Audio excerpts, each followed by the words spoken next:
Hey, I have a question really quick. So I'm doing my live stream now. Okay, so I've got the questions on the one screen, right? And then I select the thing below the monitor for how I want it displayed. How do I get it to show up?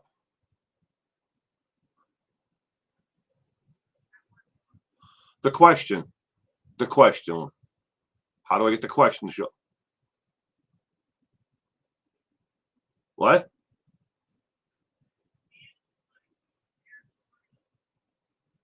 Okay, that's what I'm missing. Thank you. Bye. Hello, it's a crying shame. Hello, Ashley Banfield sucks. Good evening. Welcome. I hope you both had a wonderful weekend. I was just calling my tech support inside the house to find out what I was doing wrong. Why I couldn't figure out how to display the questions on the screen.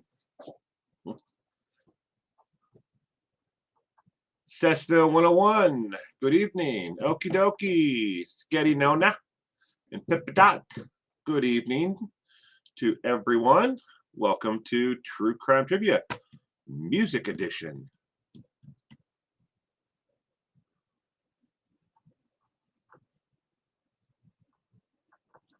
Ashley Banfield.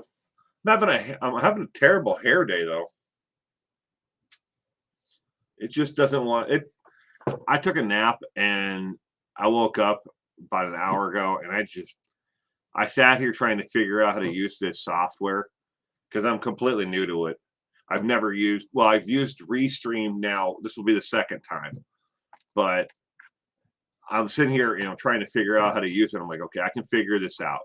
I don't need to call my daughter, my tech support to figure out how to use this. I can figure this out. And I was trying everything to try to use it, and I couldn't figure it out.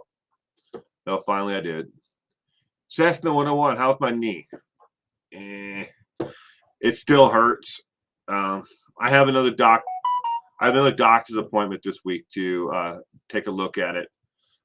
They're probably going to have to drain it again, but as long as I keep it, I have it on a stool right now as I sit here at my desk underneath here, but I'm icing it, doing everything that they tell me to do. But apparently this is according to the discharge papers, is pretty normal of where it should be, how much discomfort I have. Love the sun. Good evening.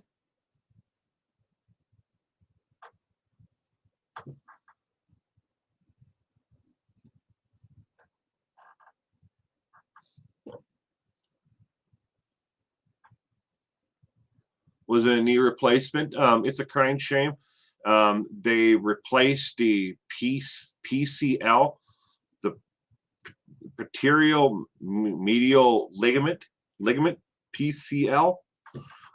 Was replaced. Then I had it orthoscopic clean out, and then I had ruptured a blood vein that goes along the inside of your knee. So, okay, let's just pretend like this is your knee here, my arm. On the inside of my knee, I ruptured a blood vessel there. They knew there was something going on because the last 2 times or 3 times that I went in before the surgery to get my knee drained, most of the fluid was blood. So I was slowly bleeding into the knee area, I guess. I'm not a doctor. It's a crying shame. 3-part knee replacement, right? Well, so I've had my left knee. I have a 3/4 replacement of my left knee already. I have an artificial kneecap and what would be kind of like the meniscus in between the 2 bones. That's artificial. but I still have the actual, the bones themselves are still there. They didn't cap those. Cadaver, the ligament came from a cadaver. They don't tell you where it comes from because they don't want you to reach out and bug the other family, and they don't want the family to bug you, but yep, I have another part of a human being in my body now. Well, technically, this would be the second surgery that I've had where I've received parts of another person.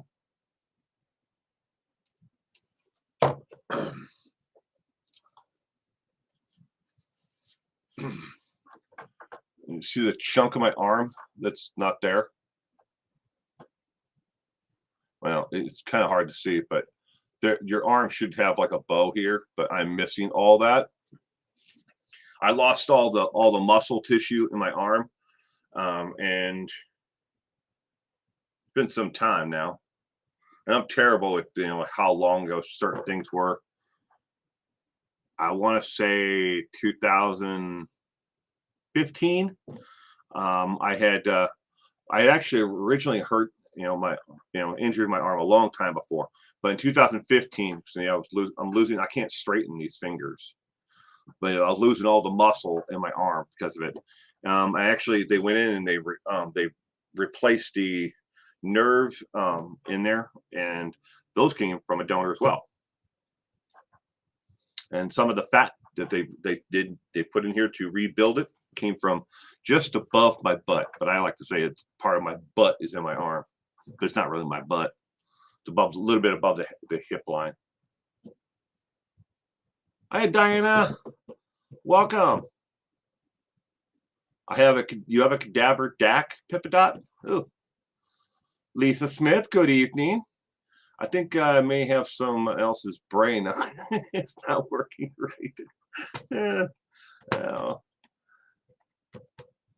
I think they've actually done something like that, or they've attempted it at least. Brains, replacement brain surgery.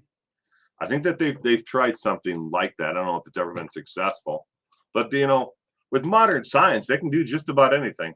We joke that I'm going to eventually end up becoming the $10 million man, because in order to keep this body of mine moving, and working, it's getting up there. This time around, if I didn't have I have pretty good insurance, but if I didn't have the insurance, this total surgery with the two surgeons was actually orthoscopic, and then the ligament replacement for the two surgeons, the hospital stay, everything. The total bill would have been right around $250,000, is from what the doctor said. That's what it would have cost if I didn't have insurance. Out of pocket for me for the whole thing, right around, I'd say $1,900, $2,000, right in there is what my out of pocket expenses. Now, I could be off a little bit there because I didn't keep track of like, okay, I'm spending this much on pharmacy and this much on the hospital bill and this one on imaging. I haven't actually broken it down, but I'm just taking a rough guess. Probably around $1,900, $2,000, somewhere in there is what I had to pay. So that's pretty good. It's a heck of a lot better than $250,000, which I don't have.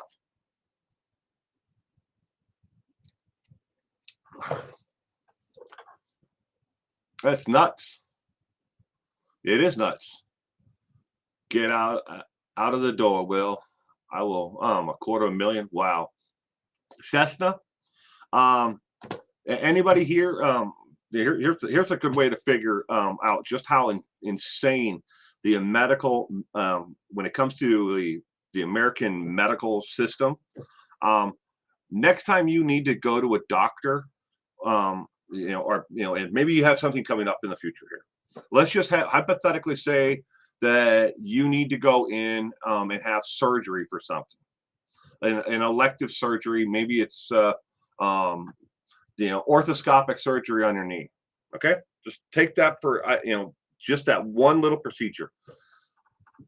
Get out the phone book and call every single one of the surgeons in your area who does it, and try to find out what the price will be.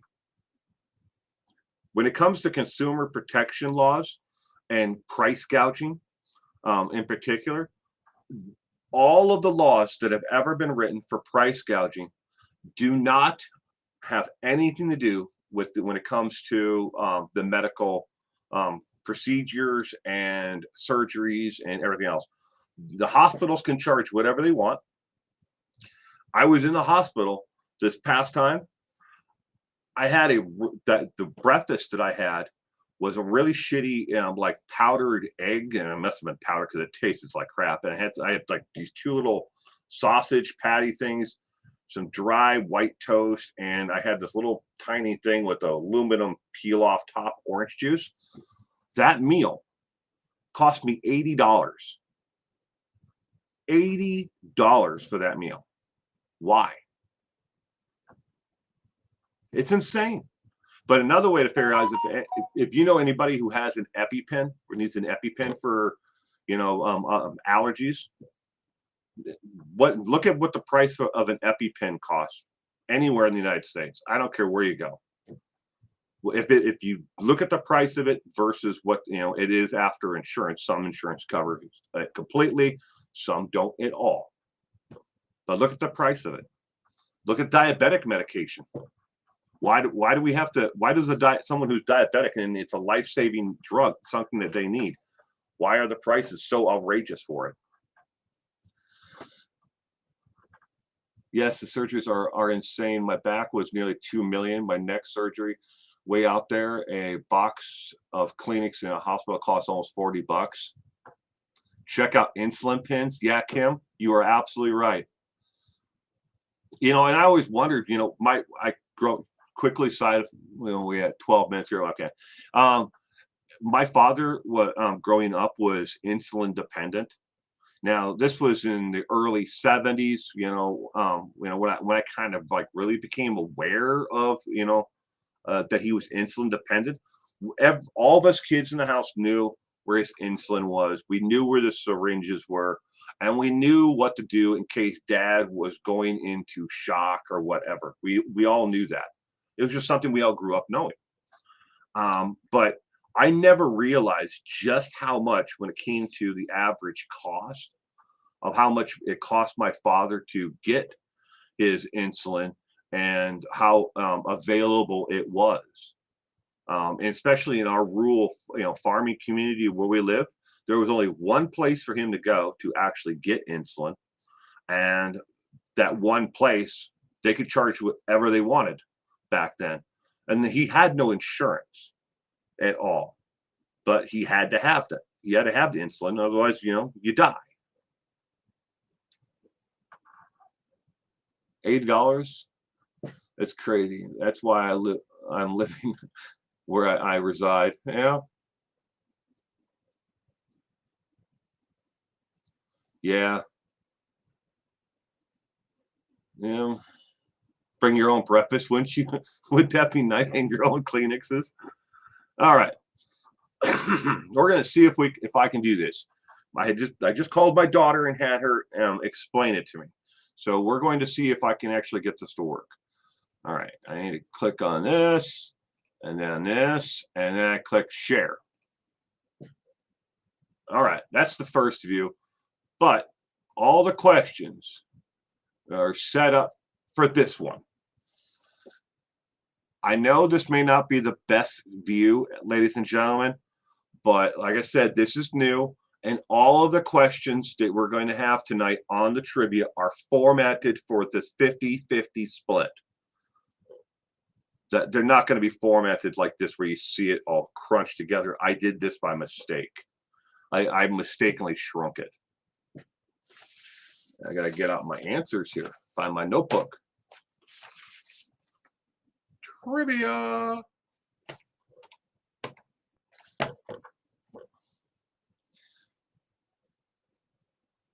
Hi. Good evening, Colleen, the cat lady. Welcome to True Crime Trivia. Tonight, all the questions are music related. These are all from 1975 to 1995. They are pop, rock and roll, and there's some R&B mixed in here as well, but all music related. The first question is on the screen. What band had a hit with I'll Be There For You? Was it A, the Thompson Twins, B, Culture Club, C, the Rembrandts, or D, Bananarama? Good evening, S. Singleton. Shot yesterday. It cost $1,500. Insane. Wow. Good evening, Kim. Your daughter is type 1 and my husband is type 2. I hate it.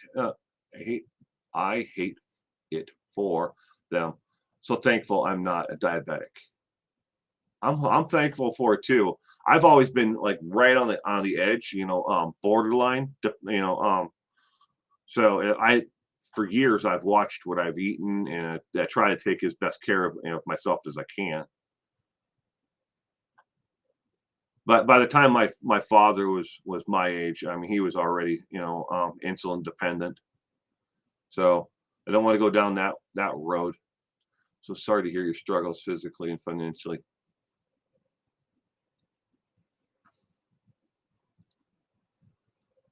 Got a lot of okie dokie is guessing C. We got a lot of strong C's. Diana is going with A. Left-handed RN, good evening. I didn't see you there. I'm sorry I didn't say hello. Didn't mean to ignore you. I hope you had a wonderful weekend, left-handed RN.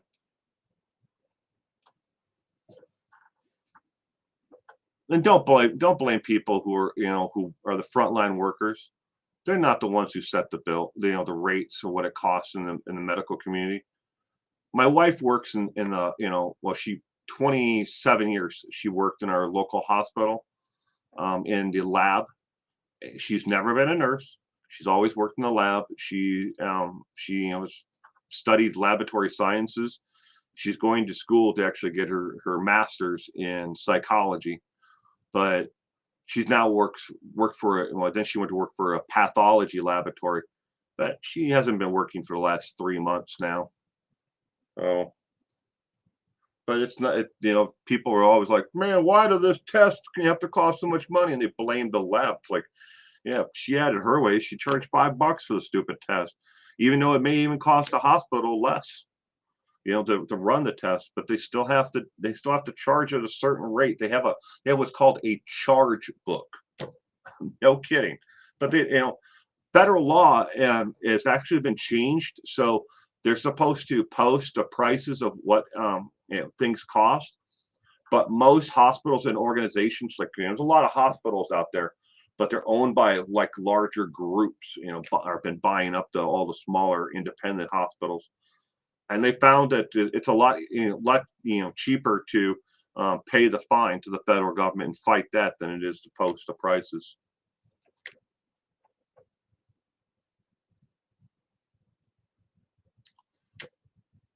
For the most part, love the sun. I have a friend who lives in Alberta.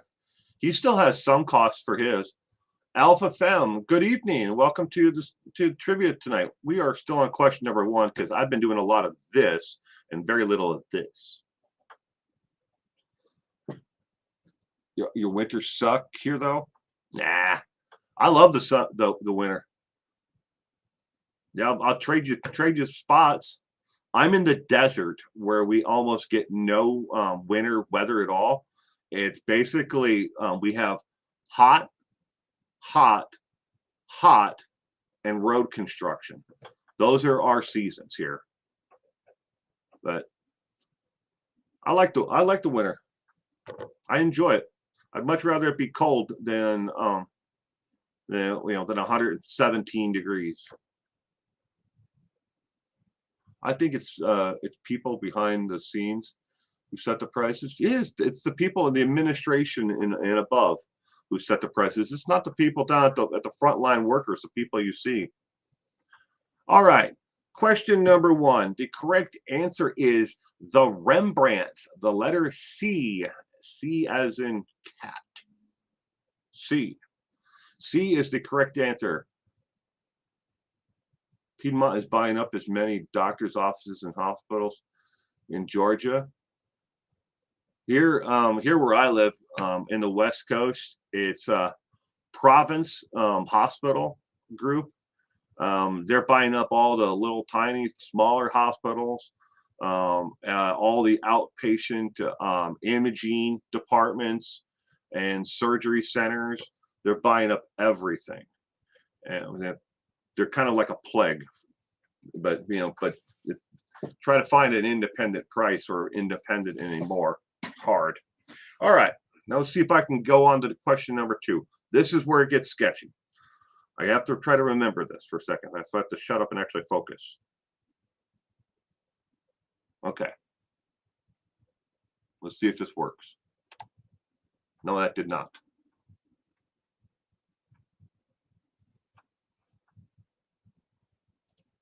I did it. I hope you can read that. I was messing around with the font size and how it laid everything out. Well, question number 2 is, what are the first name of the Gallagher brothers from Oasis? Is it A, John and Scott, B, Liam and Robert, C, Liam and Noel, or D, Scamp and Jerry? In the summer in Arizona, we say, I can't hardly wait for the 2 weeks of winter. Really? That's where my godparents moved when we lived in Wisconsin, and when they retired, they moved to Arizona. First time I ever saw, I'm a little kid, but I remember going out into their backyard and they had a grapefruit tree and they had an orange tree in the backyard, but the grapefruit, I'd never been able to just walk out to a tree and pick a grapefruit off a tree. I still remember that to this day. And then she cut it open for me, and I was like, the best. I still love grapefruit to this day. I eat grapefruit for breakfast at least twice a week, at least, if not more, depending on when I can get grapefruit. Kind of hard to find them all the time, though. Good evening, Mary. Welcome to the stream. Can you read it again? I can't read it. Okay, it's a crying shame. The question number 2 is, what are the first names of the Gallagher brothers from the band Oasis? Is it A, John and Scott, B, Liam and Robert, C, Liam and Noel, or D, Scamp and Jerry? But Mary, how are you doing? I hope you had a terrific weekend. Welcome to the music tribute tonight.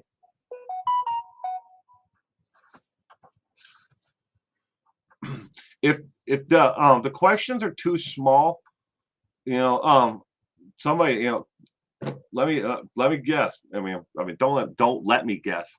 Tell me, because I can change this so I'm in the smaller window, and I can change it so they're in the bigger window, so they'd be easier to read. Okay, hon? Well, I'm glad, Mary. I hope everything's going all right for you.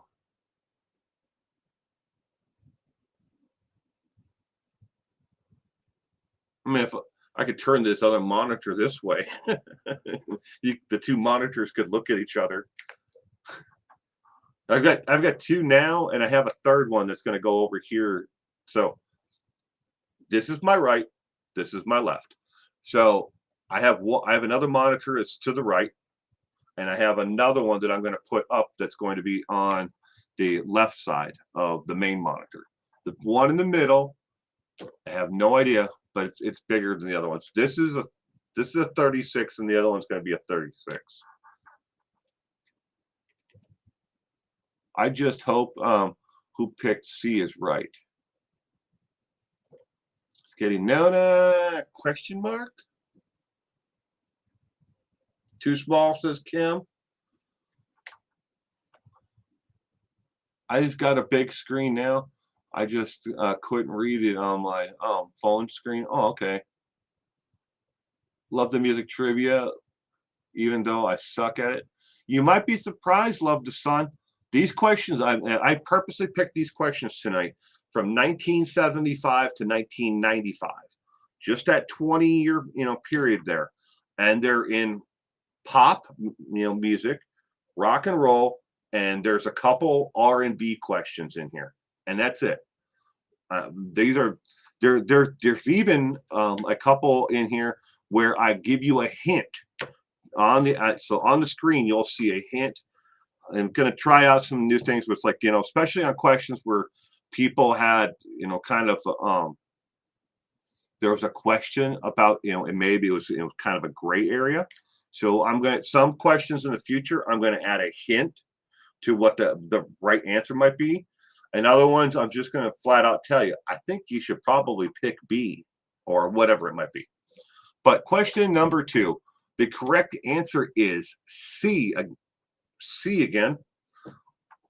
C as in cat. Liam and Noel is the correct answer. You'll try your best. Okay. Let's see here. Let's go on to question. So this is what it looks like now for the questions. All right. So I'm going to go on to question number 3.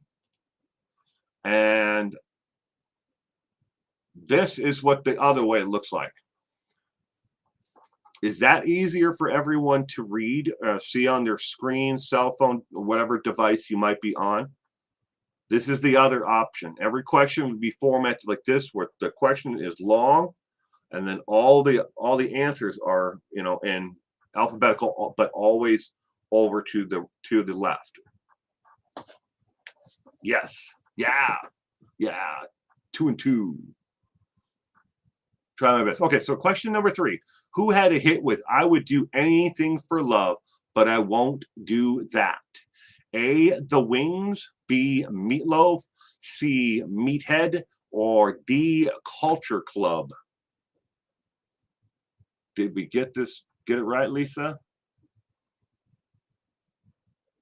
Yes, B, yes. Okay, we'll keep it like this then.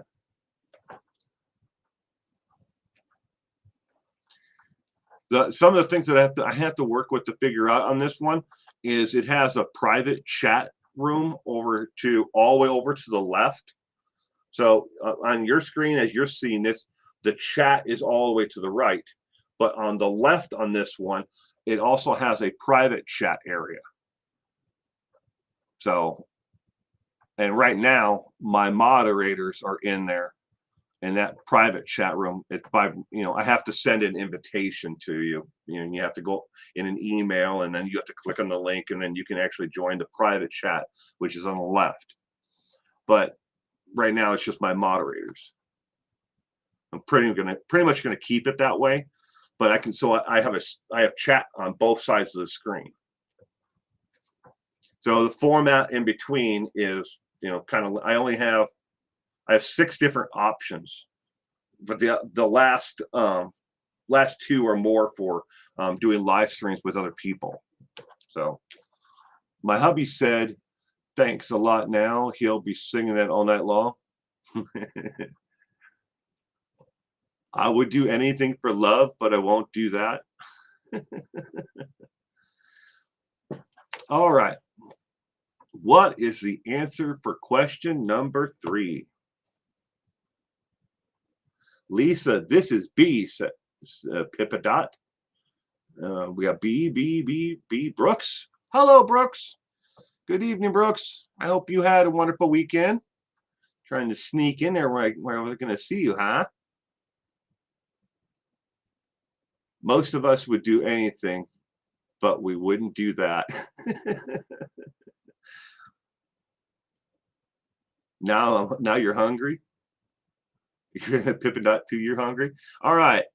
The correct answer for question 3 is B as in boy. Meatloaf. Meatloaf sang that one.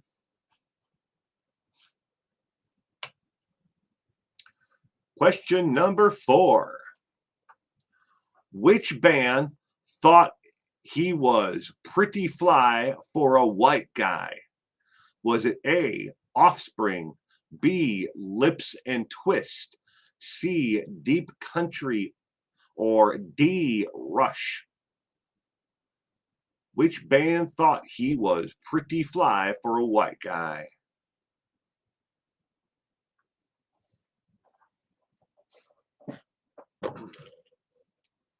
Lisa is 3 for 3. Well, let's see if you can get this one, Lisa. Hope you can.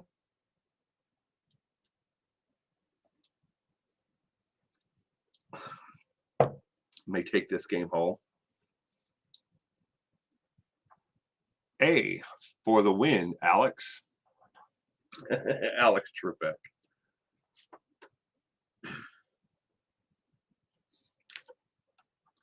Has anybody watched any of my recent YouTube shorts about celebrities who've had their lives have been affected by crime or they've committed crime? I know it's kind of off the topic, but I'm just curious if anybody's watched them. If you enjoyed them, because I have a whole bunch of them that are done.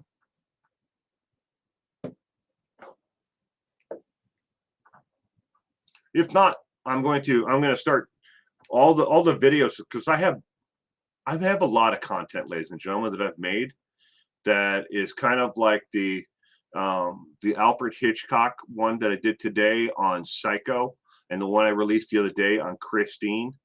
They're going to be on the channel for a little bit, and then all that stuff is moving to my other channel. Well, one of my other channels, 411 Now Variant is the name of that channel. They're interesting. Alpha Femme, you love the shorts? You love them too, Mary? Well, that's good. Just I don't think this stuff really fits on my YouTube channel, on this channel.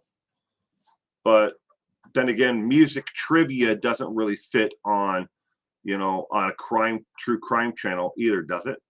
Unless the questions are crime related. You watch the Christine one?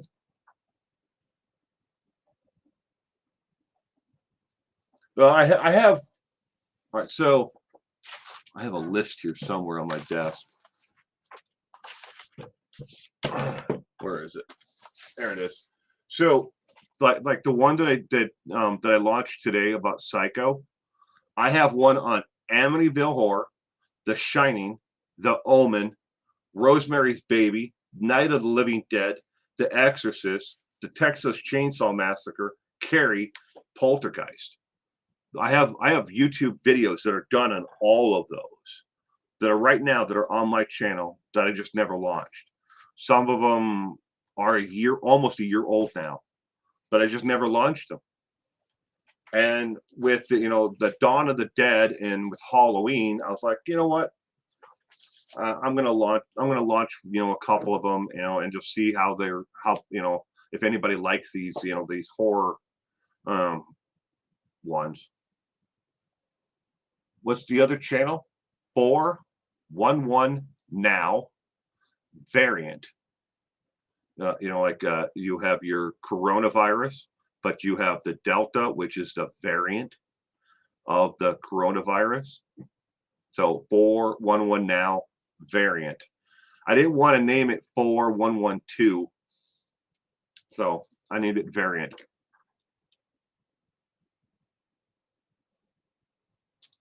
I'm glad you enjoyed it.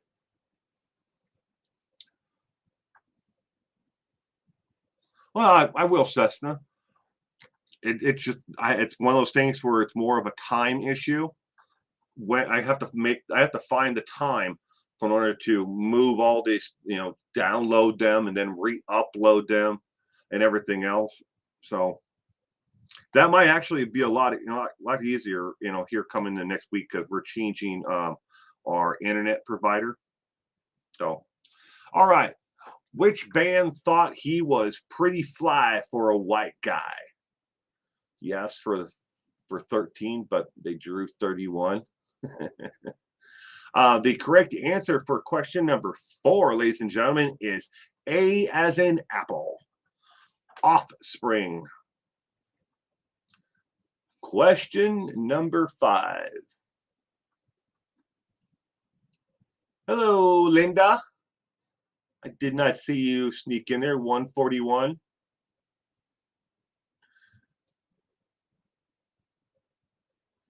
I will call in the cat lady. And when I do, I'll let everybody know. All right. Question number 5. Which famous Icelandic singer had a hit with Human Behavior, Venus as a Boy, and It's Oh So Quiet? Which famous Icelandic singer was it? Sugarland, Rain, Cafe, HLC, or Bjork? Excuse me.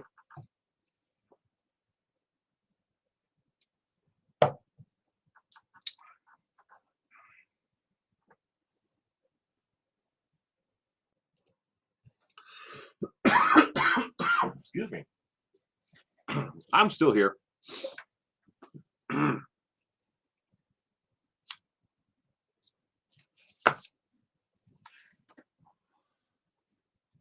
Which famous Icelandic singer?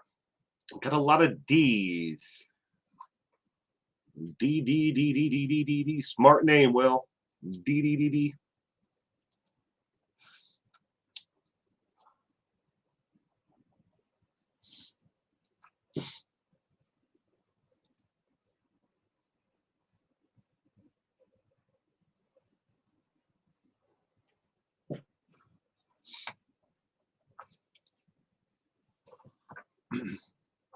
You know, for the life of me, when I was putting these trivia questions together, I couldn't think of another Icelandic singer other than the answer to this one.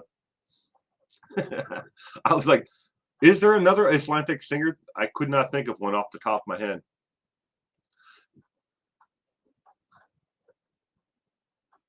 Ooh, Pipita is 4 for 4. Can she go 5 for 5?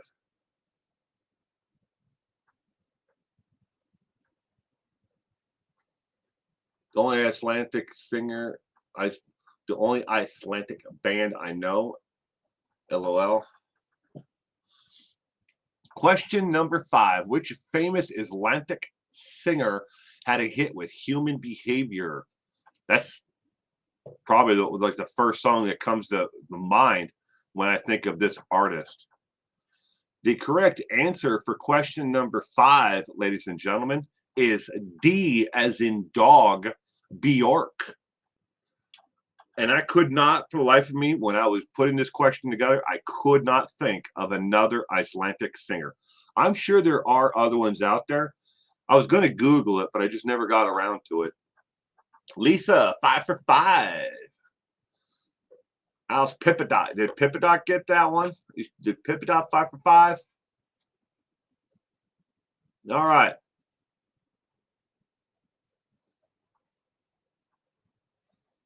You're both on a roll. All right. Good evening, Starfire. All right. Question number 6. T-Bone, Left Eye, and Chili were members of which group? A, Meaty Parts. B, Jersey Girls with a U. C, Baltimore, or D, TLC?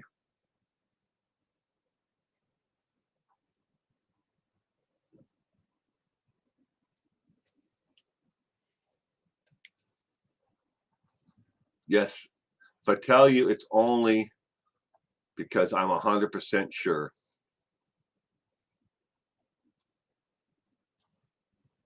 Will and Chatters. Good evening and welcome to the Trivia Night, Starfire. I'm glad you could make it tonight. But Meaty Parts,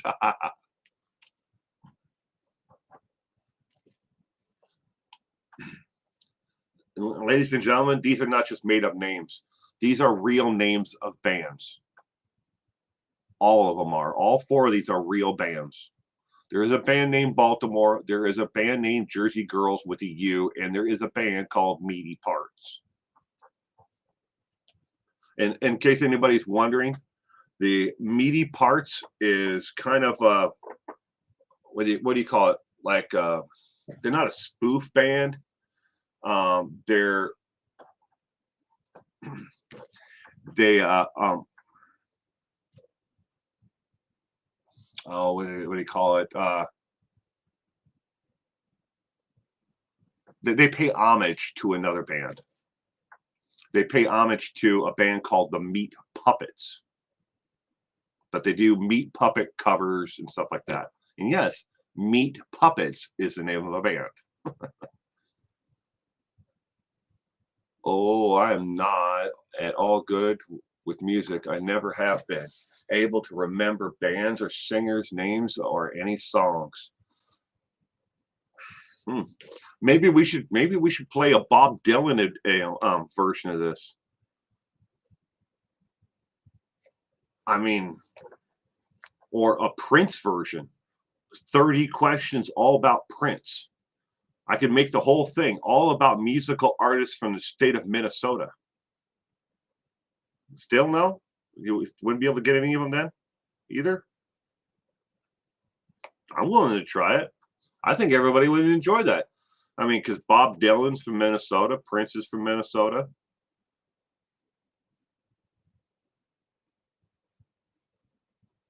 Prince could fly. Then maybe I would. Starfire has heard of the Meat Puppets tribute band. Yeah, they're kind of a tribute band, but they do covers of the Meat Puppets, but they also do their own original work.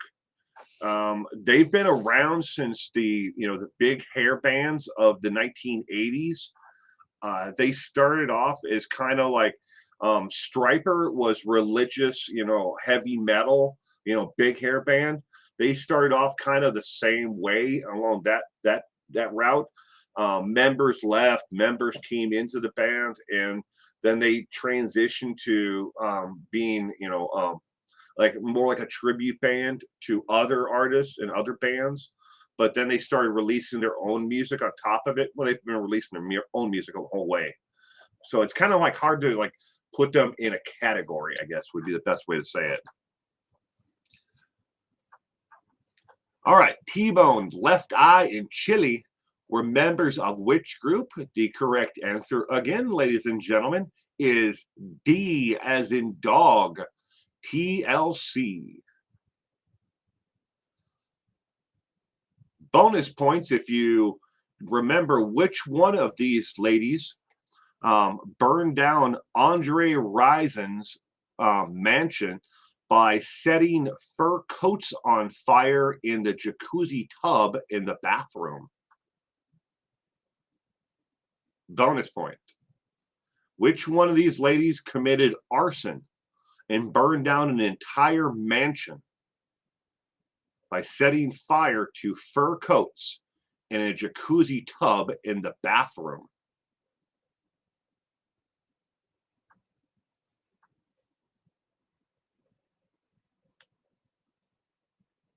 I think you're first, left-hand RN. Scrolling up, I don't see anybody else that guessed it.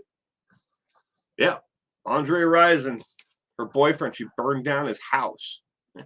He went broke, unfortunately. Left Eye Lopez, yep. All right, question number 7. Marshall Bruce Mathers is better known by his stage name of what? Matthew Wilder, B. Tito Jackson, C. Robin Gibbon, or D. Eminem?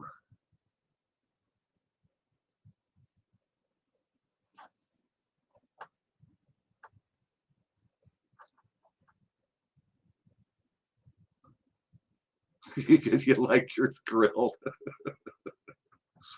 Yeah, unfortunately, you're right. She is no longer with us. D.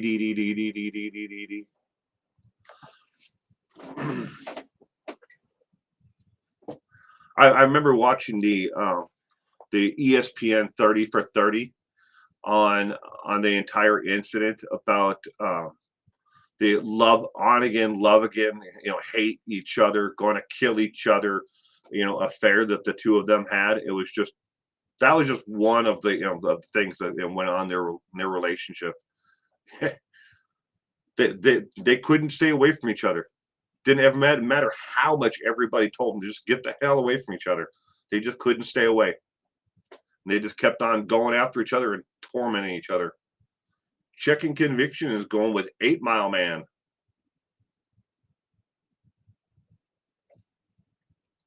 All right. Marshall Bruce Mathers. Who is Marshall Bruce Mathers? Now, see, I know like hip hop, and when it comes to Tech Nine, is he still in jail or is he out? I don't know. I wonder if he's related to Jerry.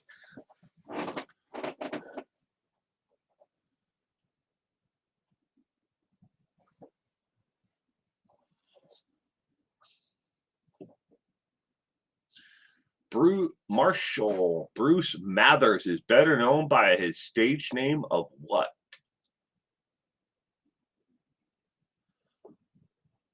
The correct answer, ladies and gentlemen, for question number 7 is D as in dog, Eminem. Eminem is real name is Marshall Bruce Mathers.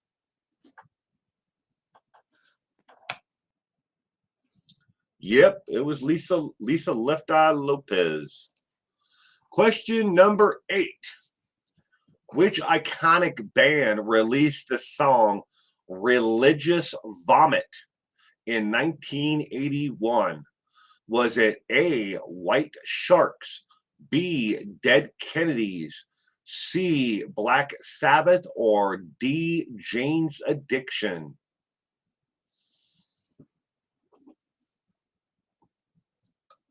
Religious Vomit.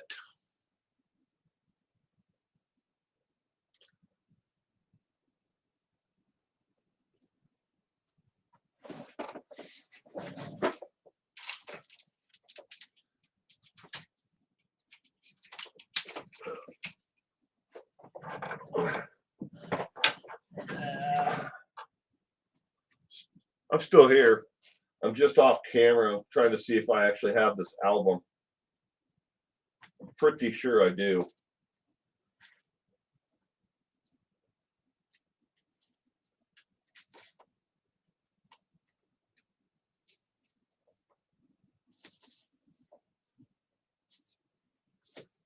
So that one.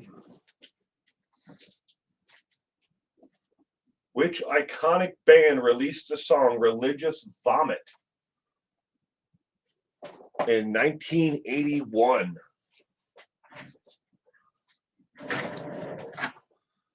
I love this album so much, I have 2.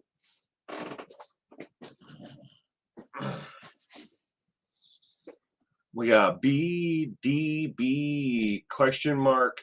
Zelda, good evening, sweetheart. Zelda is going with Kennedy. Oh dear, not sure. I'll give it a guess. B. Singleton is going with B. Scratch that D. I'm sticking with my first thought, B. Pippa dot Nona. It's D. Checking Convictions. No way. All right, ladies and gentlemen. What band released the song Religious Vomit in 1981? Before I give you the answer to this, let me tell you that this band was actually detained, not arrested in conviction, but detained. They were hauled into the police department, and they were questioned extensively over this album because Tipper Gore and her little Nazi regime of the PMRC, which is the Parents Music Resource Center, decided that this album was sacrilegious and it was harmful to minors. That album is none other than the Dead Kennedys. B is the correct answer. In God We Trust. And what got them in trouble with this album, see, I have 2 copies of it. Well, this is the first edition. This is the second edition. What got them in trouble was not only the music, but the flyers that were inside that said, "No more censorship, defense fund." And if you read the actual letter towards the bottom, it calls out the PMRC as being a bunch of hateful people who are trying to do nothing else but to destroy freedom of expression. That and the actual paper slip that the record goes in, it's got pictures of all different, atrocities that have, throughout history that happened. They said it was harmful to minors. All right. Question number 9. Who released the song Hard Knock Life? Was it A, T-Pain, B, NWA, C, Jay-Z, or D, Martha Stewart? We can all win.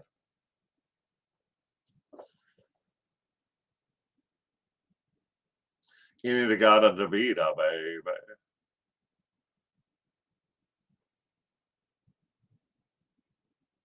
Iron Butterfly. I have that album. Inagata Davida. It takes up an entire side of one album. That one song takes up the entire side. Inagata Davida. Jay-Z is what left-handed RN is guessing. We have C. Oh, we've got a whole bunch of C's now. This is B, NWA.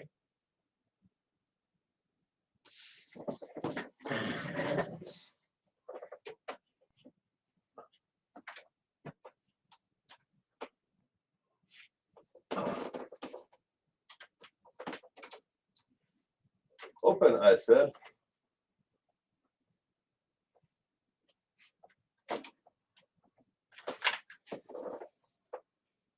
Oh, that's Danzig. This is my only NWA. Straight out of Compton.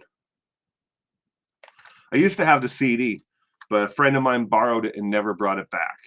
Same thing happened with a couple of other my record albums. Borrowed it to a friend, and it either came back broken, warped, or, well, never came back. All right. Who released the song Hard Knock Life? The correct answer is C, as in cat. Jay-Z. Jay-Z had the song Hard Knock Life.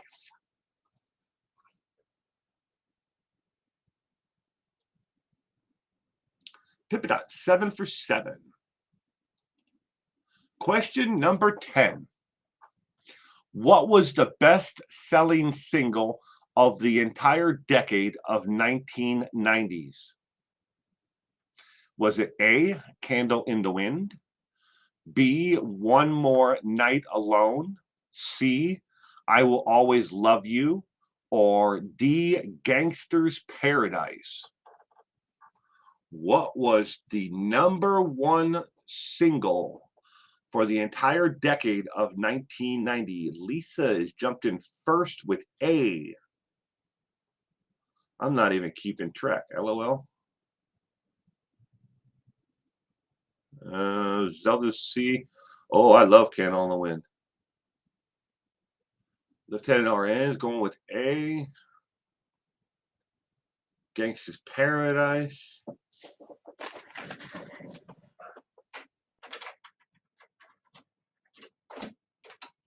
Ugh. Gotta put my cassette away. Otherwise, I won't be able to find it. I got a whole bunch of cassettes. But a lot of them are Led Zeppelin. But I got like a lot of early '80s rap. I don't know if I can reach them or not. They're all the way up at the top.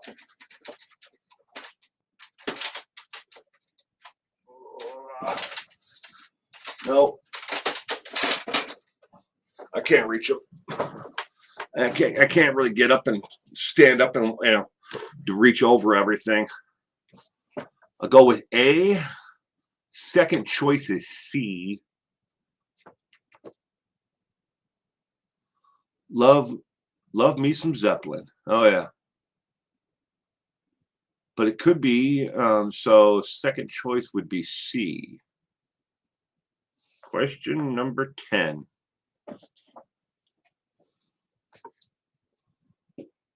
Checking conviction is going with D. Gangster's Paradise.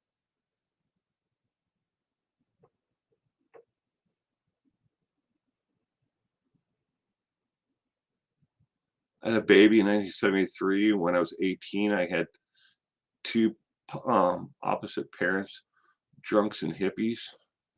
Sorry about that, Brooks. Jimi Hendrix, Waterfall, and Purple Haze. Only album I have by Jimi Hendrix is Electric Ladyland.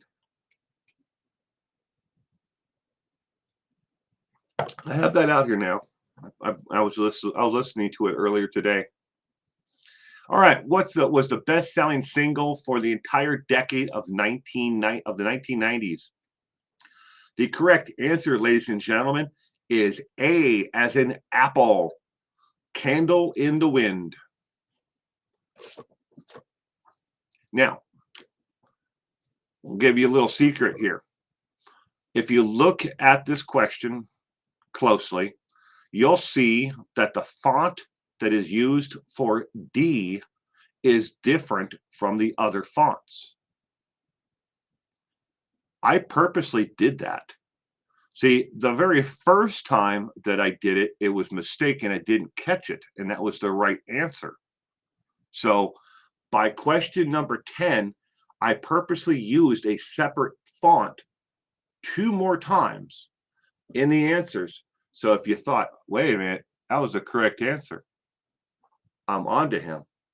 The correct answer is going to be in that different font. Well, I've already thought about that.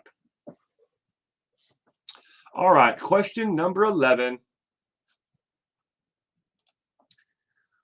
Love Is All Around topped the UK charts for 15 weeks for which band? A, Adventures in Wonderland.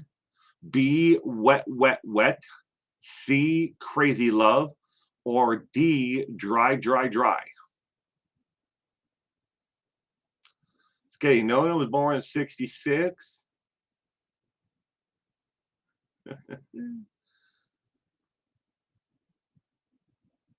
iZone, and to think it is right answer, iZone.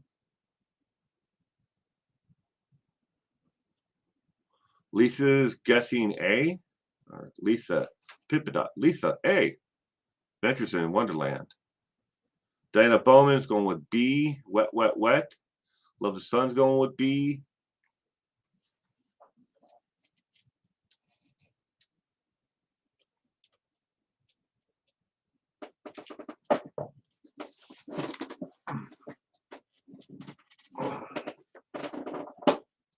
Ow.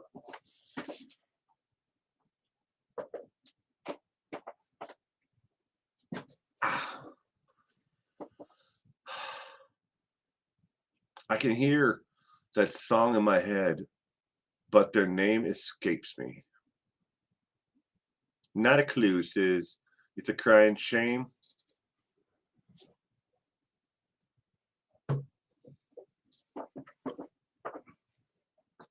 Pippa Twins. My favorite Xmas music, Love Actually. Love Is All Around topped the UK charts for 15 weeks. For which band? Question number 11. The correct answer, ladies and gentlemen, is B as in boy. Wet, Wet, Wet was the name of the band. Very inventive of them, isn't it? What's the name of your band? Wet, Wet, Wet. What? Wet, Wet, Wet. Why? Because it's wet, wet, wet? I don't know. I have no idea why they named their band Wet, Wet, Wet, but that was the actual name of the band that had the hit Love Is All Around. In case you're wondering, it was number 3 for 9 weeks on the U.S. Billboard Top 100. Yeah. Okay, question number 12. Who told us all to wear sunscreen? And see here, this is one of the ones like it has a clue. Is it A, Baz Luhrmann, B, Nico, C, Slade, D, Sunshine Girls with a U? Clue. Everybody free to wear sunscreen. That is your clue. This is a new feature that I'm going to be adding to the stream. Not every question is going to get a clue, but some of the questions will get clues, especially if the question is vague in the way that it's being asked. I'm going to add a clue from here on out on questions that are like that, or where the question may have more than one possible answer. But you get the point. I'm going to be adding this thing to the bottom of each one of those type of questions. A clue. It's kind of like Blue's Clues without a paw print.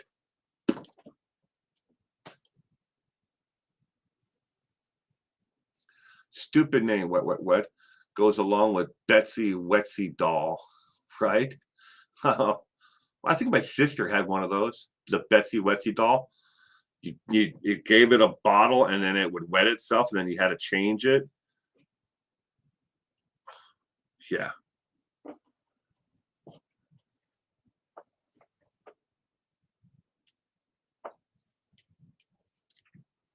He's full of anger, rage, but he is successful. Drives Benz, has beautiful homes, so effed up.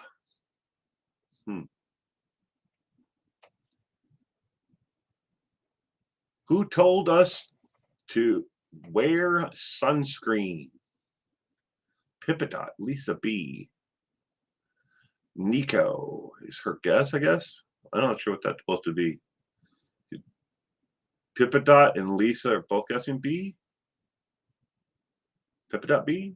Pippadot, Lisa B. I don't know. I'm not sure what's going on there. All right.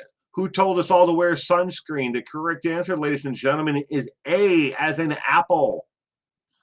Baz Luhrmann, or however you pronounce that. The clue is Everybody's Free to Wear Sunscreen was the name of the song. A. All right, question number 13. Jagged Little Pill was the name of the debut album for which Canadian singer? Was it A, Janet Jackson, B, Bryan Adams, C, Alanis Morissette, or D, Drake?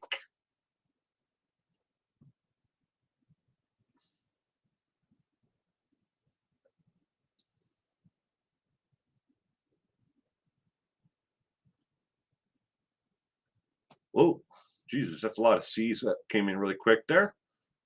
C, C, C, C, C, C, C, C, C, C, C, C, C. Jagged Little Pill. Cessna 101's going with C. We all Canucks here.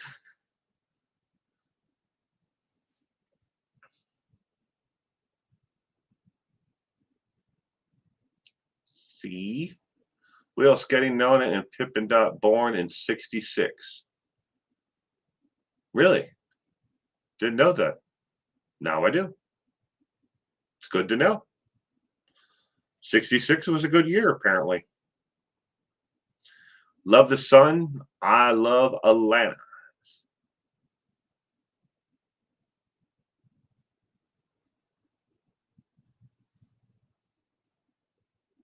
Janet Jackson isn't Canadian. Then I guess we can rule out A. Dun dun dun. Is Bryan Adams Canadian? What about Alanis Morissette or Drake? Are they Canadian? One of them must be Canadian because the question is Jagged Little Pill was the name of the debut album for which Canadian singer? My internet connection is sketchy. I'm sorry. Dun, dun, dun. The correct answer for question number 13 is C, as in cat. Alanis Morissette. Alanis Morissette's debut album was called Jagged Little Pill. And you are right. Janet Jackson is not Canadian, but Bryan Adams, Alanis Morissette, and Drake are all Canadian. Only one is definitely not Canadian. That's true. All right, question number 14. Name the song. The best thing about being a woman is the prerogative to have a little fun. Is it A, Unpretty by TLC? B, Man, You Feel Like a Woman by Shania Twain? C, Man Eater by Nelly Furtado? Or D, Girls Just Want to Have Fun by Cyndi Lauper? Name the song. The best thing about being a woman is the prerogative to have a little fun.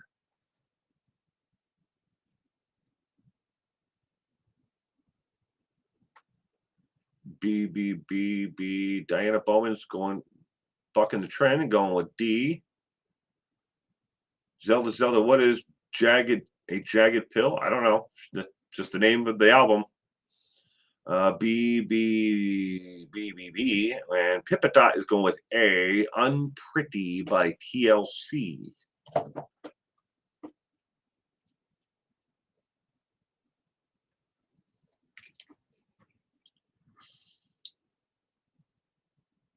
Country tune.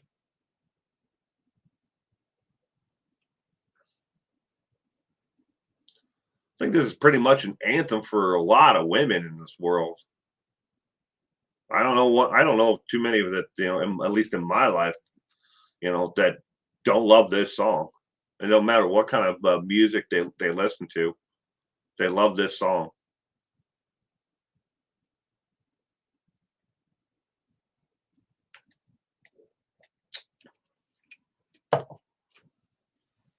No, Will, this is A. What question are you on? Are you on question number 14, Pippadot? She was in Las Vegas. See, I don't have it with Restream. I don't have the option of top chat or live chat. Everything is live chat only. There is no top chat. It's live chat only. Wiki, the lyrics and touched upon themes of aggression, unsuccessful relationships, while Ballard introduced a pop sensibility to Alanis Morissette's angst. Okay, there you go. I don't know. I don't pick the names of albums. Just enjoy them. Rich Girl, welcome. Welcome to True Crime Trivia. We are currently on question number 14 out of 30. So we're not even halfway there yet.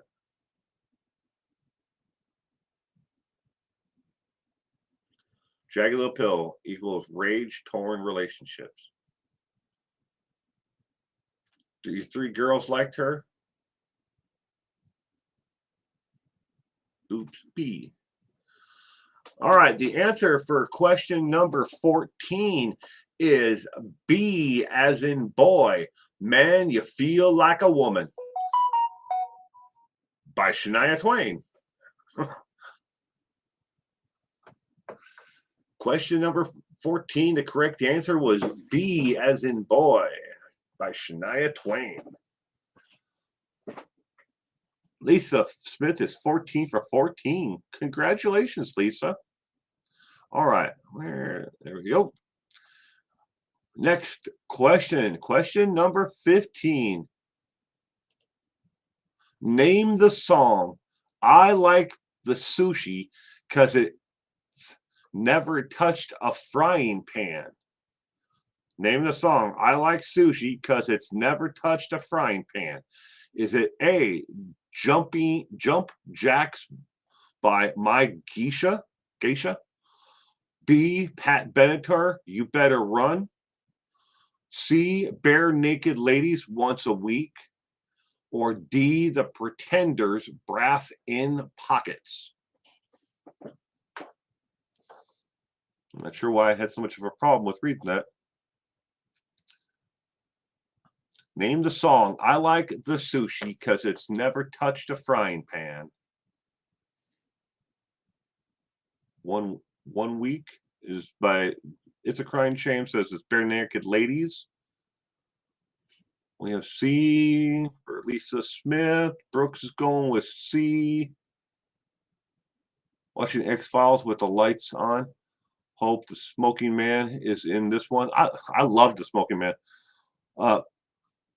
Interesting side note, though. Speaking of the X-Files, who just said that? I'll move over here to this monitor.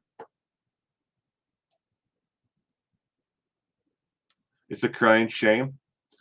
My sister has every single one of the X-Files trading cards. They're kind of like baseball cards, but for the X-Files.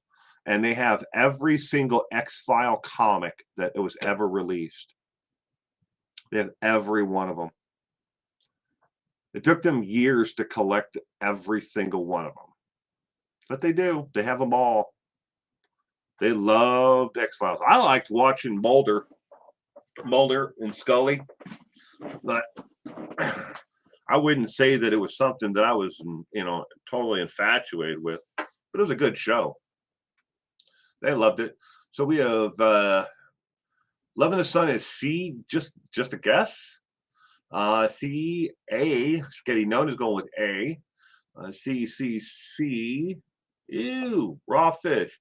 I hate eating anything fish. Really, Zelda? Sorry. Pippin Dot's going with B. C says okie dokie. I used to have the hots for Fox Mulder. Will, you are way behind in chat. I'm trying, Pippadot. I only have the option of live chat.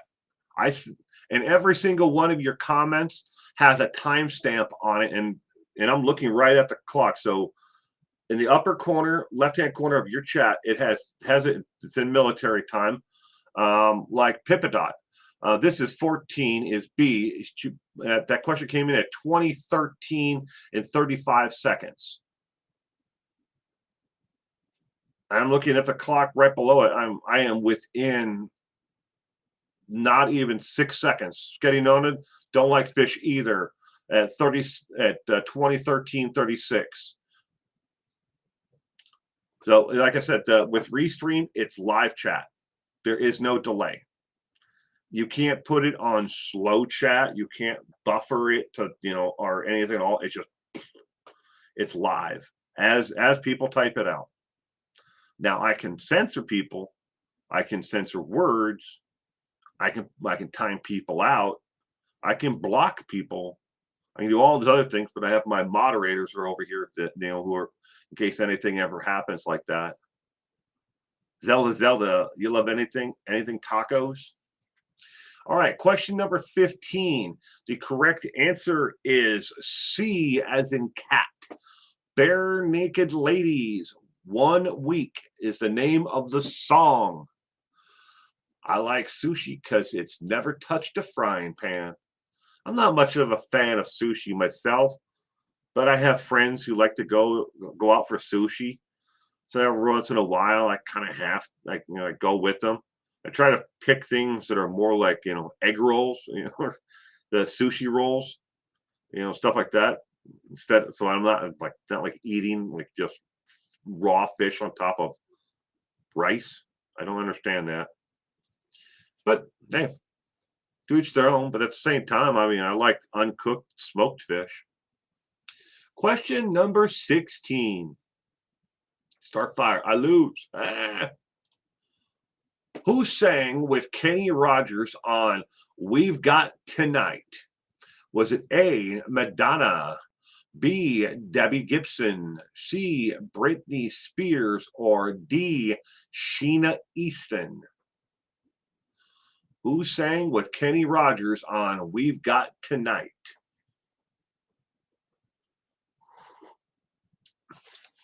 I have 2 albums by Kenny Rogers.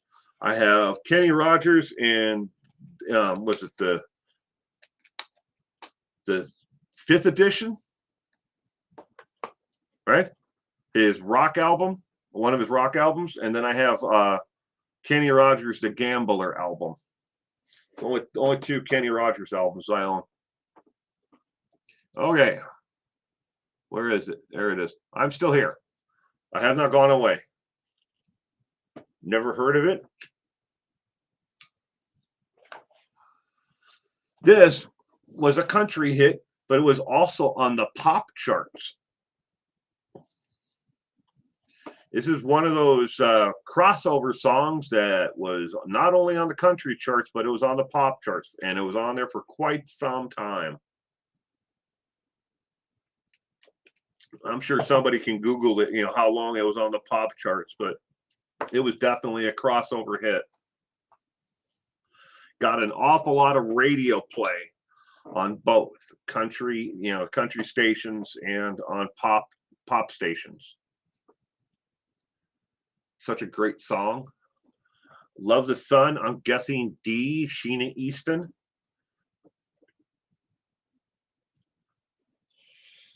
Wonder what happened to Sheena Easton. Sometimes while I'm putting these trivia questions together, I'll come across a name that I haven't thought of in like years, and I'm like, I don't have any records by him, by that particular artist. So I'll pull up open a new tab, and I'll go to YouTube, and I'll type in the name, and I'm like, oh yeah, that's why I don't own anything by them. I don't like their music. There's some bands that I just was never into, and I still really can't get behind even today. It's like, I heard it when I was younger, but I never cared for the music. Kenny Rogers was also a pretty good actor too. He was in some really good movies.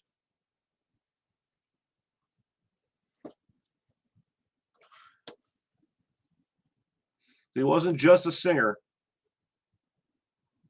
It's sad that a lot of women singers disappear, isn't it? That is true, Starfire. It is true. I mean, but they may fade off into the background. Some decide they don't want to live in the limelight anymore, because I mean, the music industry has never been kind to women, as a whole. It takes a really strong woman to want to put themselves out there in the music industry, and they decide to go in a different direction. Maybe they pick up acting instead. That's the main reason why Reba McEntire left, singing and became an actress. I don't think she's ever going to win an Academy Award for her acting, but she decided it was a lot more, of a gentler way to be out there, in the world, and make a living, and not have to put up with somebody constantly nitpicking your hair or your weight or anything else. And that's the way the world really is. It's wrong and it's sad, but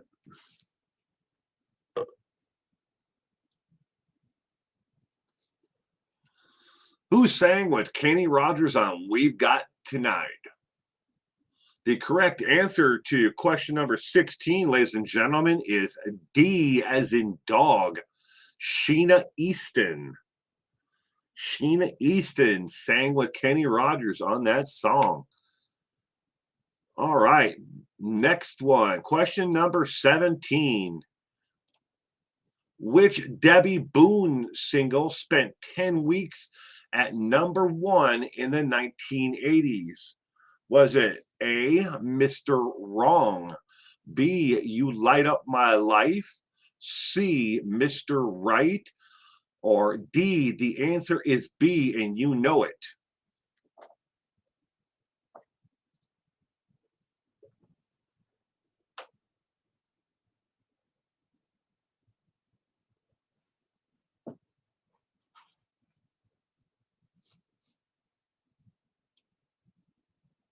Remember when back one in Antelope 86 there were parody songs when I'm singing Chew Glass. My kids were teens then. Really?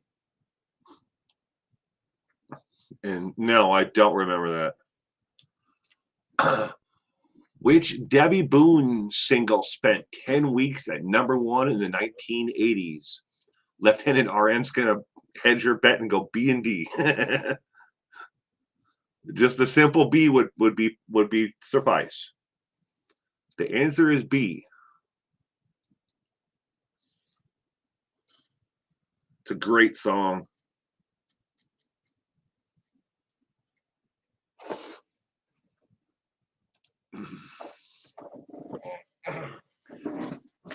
So now you should all be humming the song in your head right now, right? I'm not going to sing it all for you, but I'm sure in your head right now you can actually hear the song.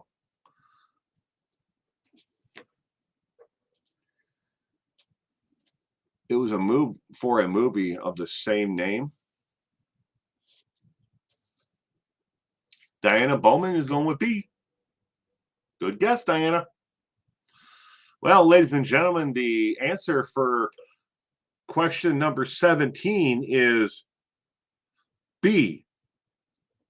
B. You Light Up My Life by Debbie Boone. Number 1. All right.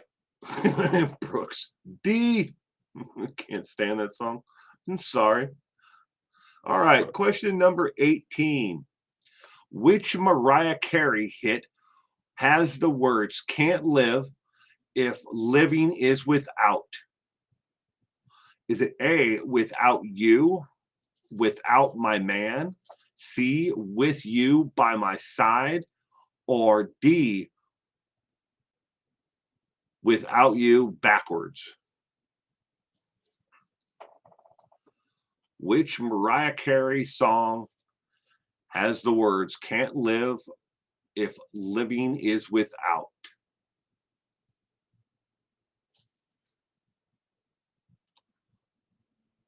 Lisa is still singing Meatloaf.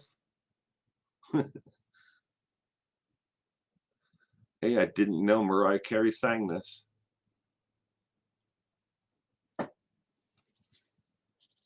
She had a hit with it. I don't know. I don't think she was by far the first one to sing it, but it's definitely was a hit for her.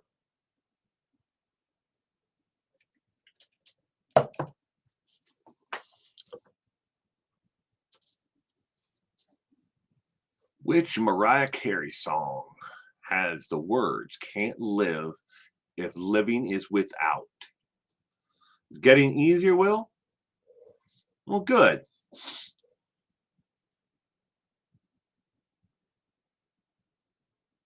I have a master list of over 160 song, trivia questions on it now. 160. My daughter says I should put them all together into one giant stream. And I'm like, that would be like a 24-hour music trivia stream. I don't know how long it takes. It takes 2.5 hours to get through 30 songs.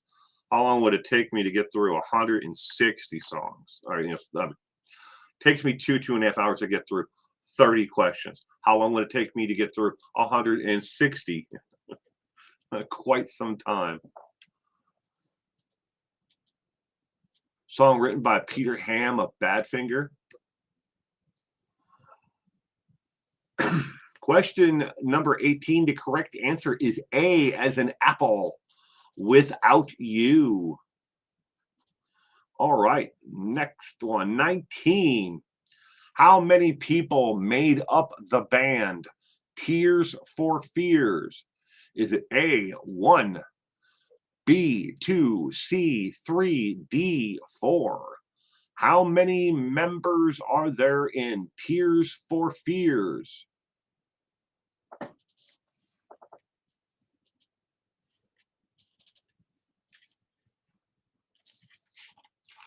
Pip Dot. I love Badfinger. I'm not much of a fan of Badfinger. Bad Company.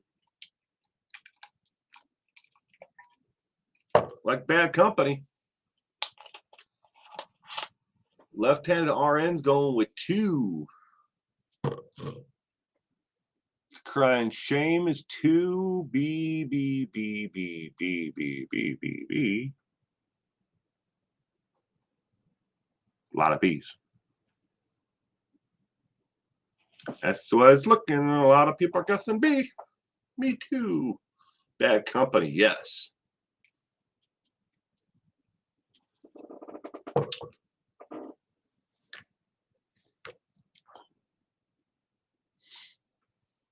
Ooh, Singleton. S. Singleton is going with 3.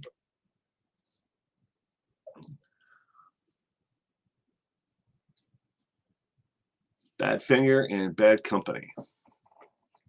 How many people made up Tears for Fears?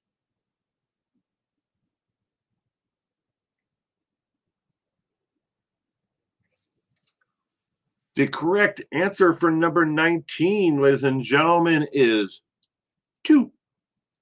2. 2 members. B, as in boy, is the correct answer for question number 19. 2 members made up Tears for Fears. Question number 20. The Pet Shop Boys had a smash hit with this album. What was it titled? A, Open Hearts. B, Our House. C, Bilingual. Or D, Twister in the Sun. The Pet Shop Boys had a smash hit with this album. What was it titled?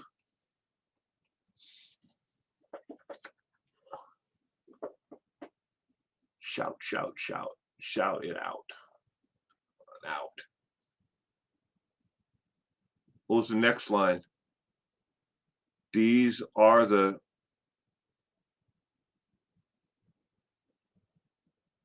fears that we talk about, or something like that, wasn't it? Left hand RN. What's the next line? Shout, shout, shout on it on out. What is it?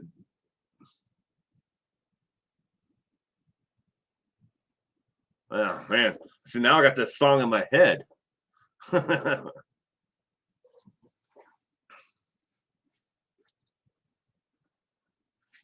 Our House is Madness. It is.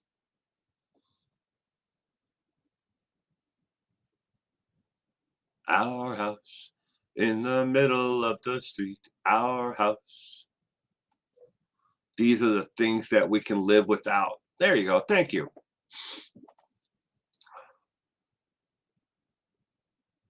The Pet Shop Boys had a smash hit with this album. What was it titled? Well, we can already rule out B because we were just talking about that being Madness.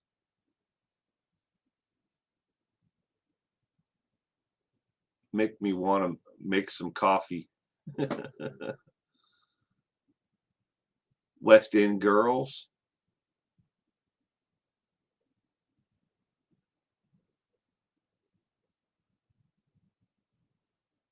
West End Girls. Was that Tears for Fears? I think it was.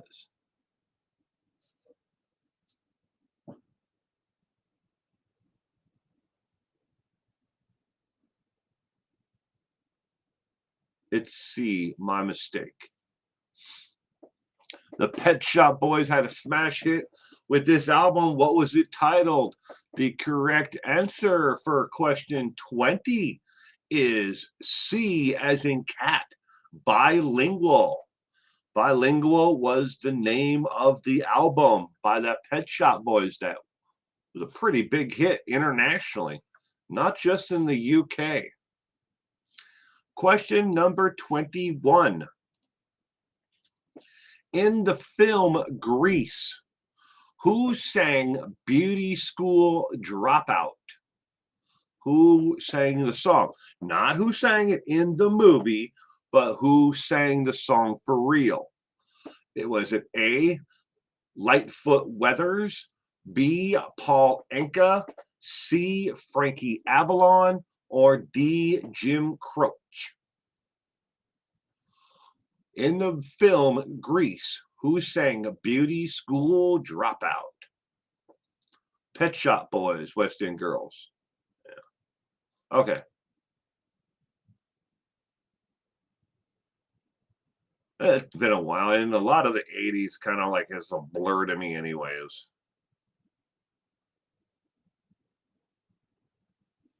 Starfire's going with C. C, we got a lot of C's. Oh boy. Oops, B, C, C, a lot of C's. Loving the Sun's going with B. B is Paul Anka. Excuse me. Pippadot is 20 for 20. You take care, Fawn. Thank you for all you do. Stay safe. Are you leaving, Linda? You have a great night, Linda. You stay safe out there as well. Lightfoot Weathers, never heard of that.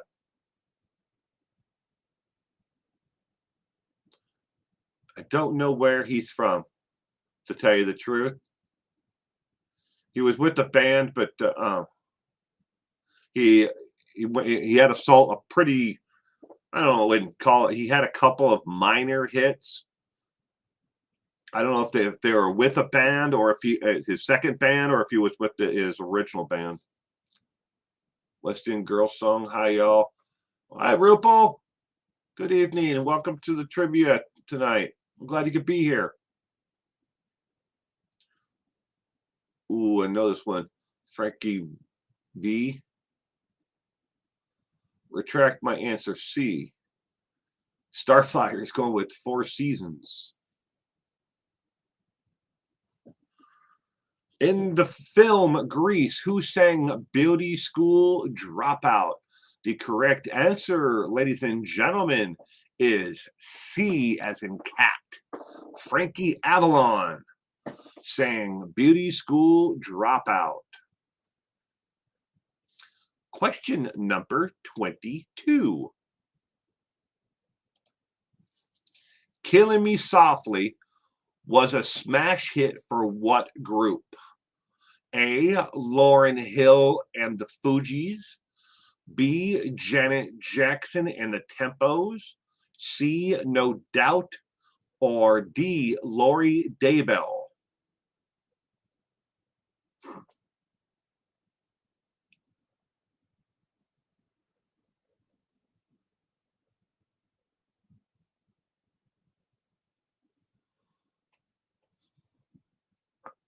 A. D, L. I mean, if it's anything about killing softly or any kind of killing, it's probably D.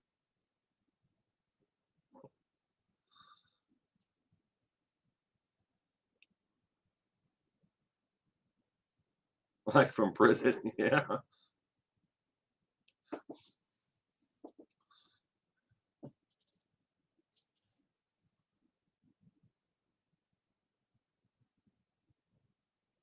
Jet's mom. Hi, Jet's mom. Welcome to the trivia. I hope you had a wonderful weekend. Thank you for being here with us. Oh, my dear. Killing me softly with his words. Killing me softly. I got the song in my head. Question number 22. Killing Me Softly was a smash hit for what group?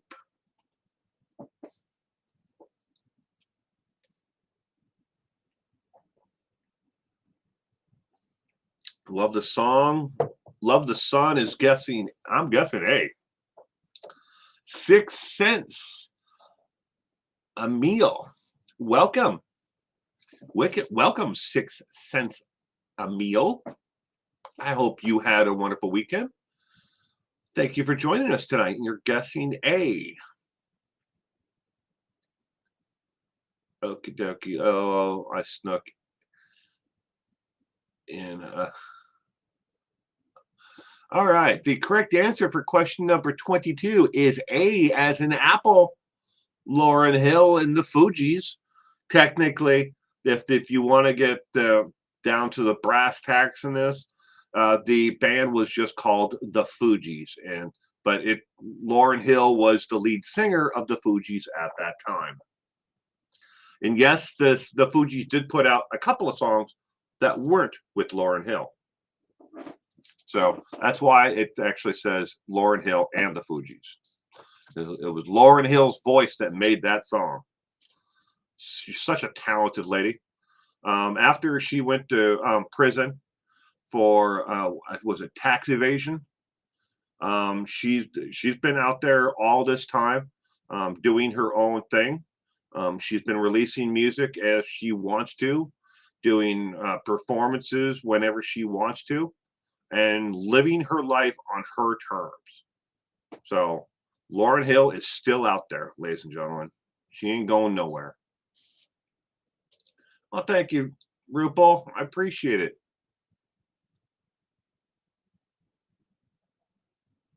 Thank you very much. Skating on a music trivia night. All right, question number 23. Who charted with Talking in Your Sleep? Was it A, Gloria Baker, B, Stevie Nicks, C, Crystal Gale, or D, Grace Kelly?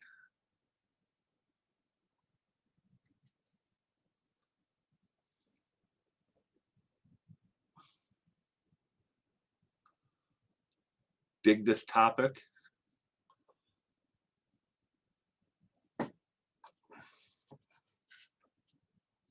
We're here every weekend on Sunday. Every Sunday, we play trivia. Jets Mom. 7 p.m. Pacific Daylight Time.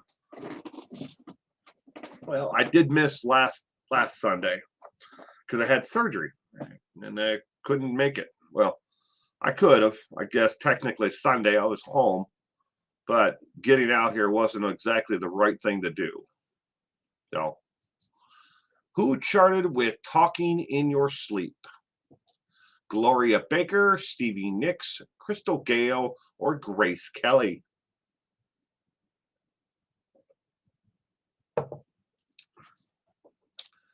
Tammy Judy, welcome. Tammy Judy, F. Not an option, but it could be. I mean, God knows, Inner Peas is in here tonight, and she's always guessing, E or J or it can be any letter you want it to be. We're only playing for fun. So Tammy, if you want to guess F, you can guess F. Hope you're feeling better. Jets Mom, somewhat. It still hurts quite a bit, but according to the discharge papers, for the first couple of weeks afterwards, it's going to be stiff and it's going to be painful because they had to take the entire ligament out and replace it. So, Love the Sun, I'm guessing A, B, C, D, and E, or E. There you go, Love the Sun. Where is Inner Peace tonight, anyways? No Inner Peace, no cement shoes. Y'all see them on the internet this week. You've let them know that I said hello and then I missed them. They're out there somewhere. There's Inner Peace. Oh, I'm here. Well, see, Inner Peace will guess whatever letter, for her optional answer. Good evening, Inner Peace. Snuck in here and I didn't even know you were here. Didn't have a chance to say hello to you. I'm sorry. I hope you had a wonderful weekend. And thank you for being here. This is a nice live chat. Well, thank you, 6 cents a meal. I think I'm a nice person, and I have a very well my community is very respectful of everybody. We come from different lives, and we all understand that we all come with our own experiences and knowledge and everything else. All right, question number 23. The correct answer is C, as in cat. Crystal Gayle. Everybody remember Crystal Gayle's long hair went down to her feet? Damn. When I first met my wife, we were first dating.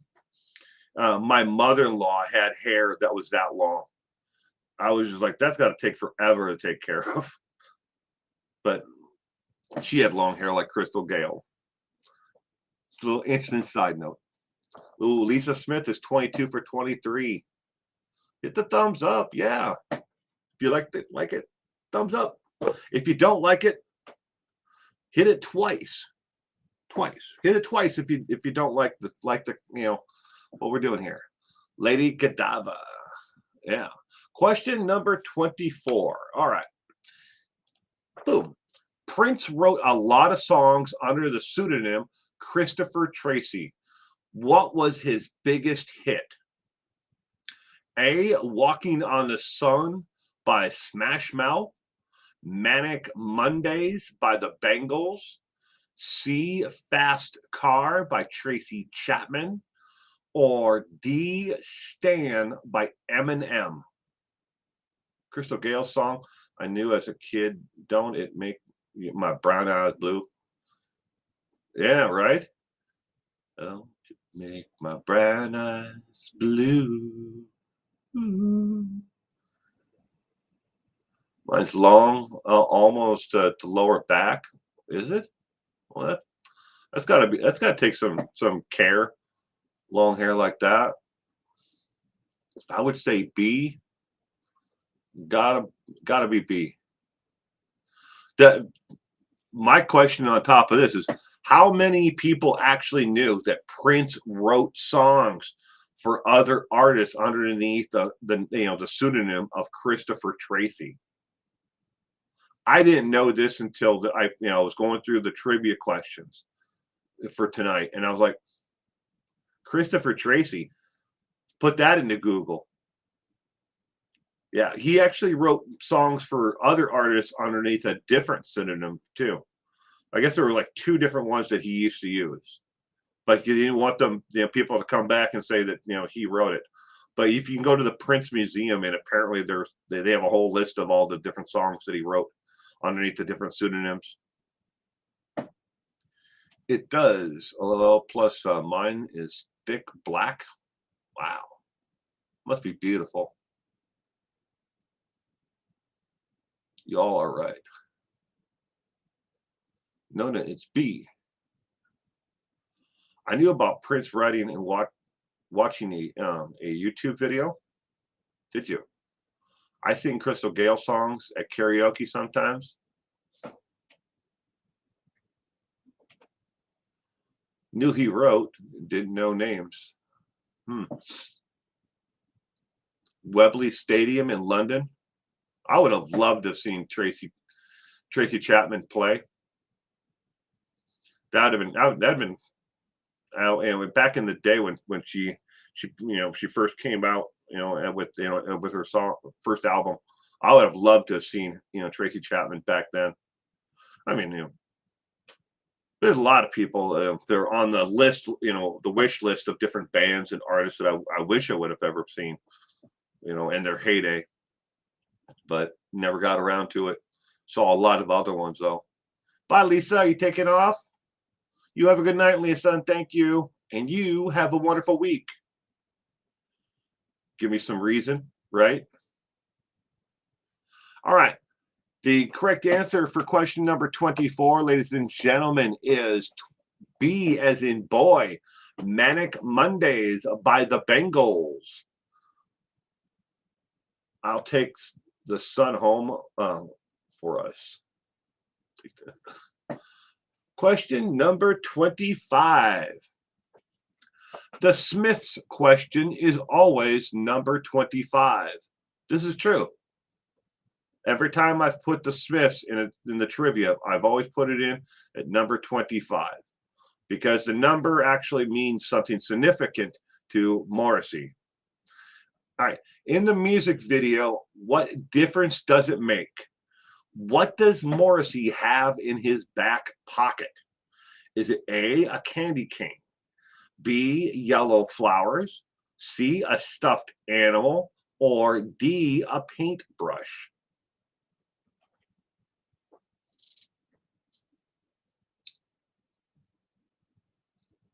Come on, Rupel. I'm sure you know this one.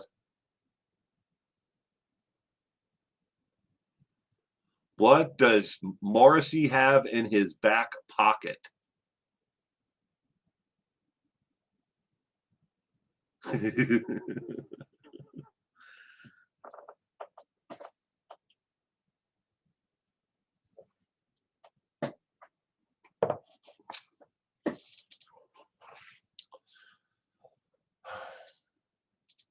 Where is my cursor? There it is. Skinny known as going with a flask. Don't think it was a flask. Listen to the Smiths all the time in the 80s. I listen to them all the time today.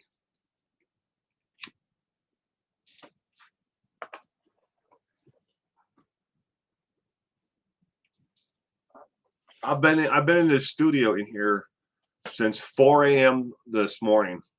I've left 3 times today since 4 a.m. Jet's flowers. Jet's mom is saying flowers. The Smiths and Morrissey are the best. They are. I just, there's just something about Morrissey's, voice. It's just, it's always like, do I think that he's always been the best writer? No, but there's just something about the music itself, and the accomplishment of how he puts the music together with the lyrics and everything else makes it all worth it. The flask. It was that or a condom. He probably had that in his front pocket, Sketty Nona. I'm gonna miss this. Well, you have a 1 in 4 chance. What do you think he had in his back pocket? It hit the soul. You got a 1 in 4 chance, Pippa Dot. What do you think he had in his back pocket? His voice, his lyrics, and his music is brilliant. It is.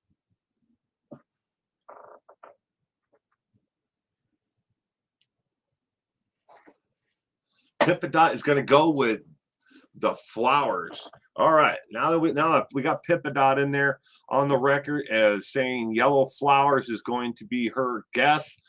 The answer, ladies and gentlemen, to question number 25 is B, as in boy, yellow flowers. He had yellow flowers tucked into his right back pocket of his blue jeans.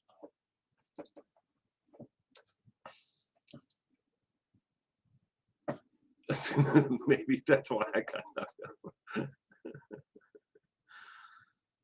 It is B. B as in boy. It is the yellow flowers. They're in his right rear pocket. All right, question number 26. Which 80s Clash song, Clash is the band, when re-released in 1991, went straight to #1 in the UK and #3 in the US? Was it A, Black Spot on the Sun, B, Will Tomorrow Come, C, Hungry Like a Wolf, or D, Should I Stay or Should I Go?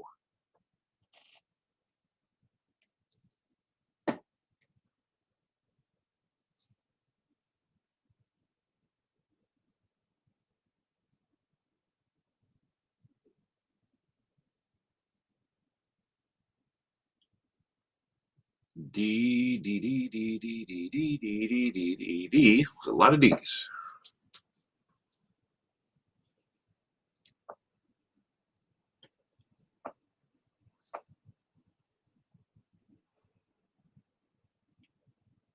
Okay, I'm sorry. I thought I was going to miss the last one. Well, you got it right, Pippadot. It was a good guess. If you just taking a 1 in 4 shot at it.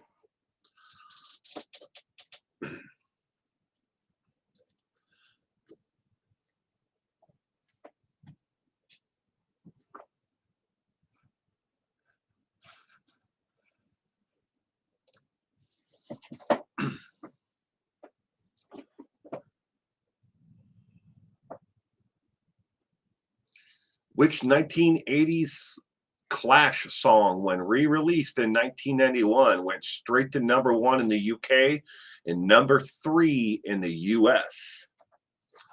Which song by the Clash did that? A lot of people guessing D.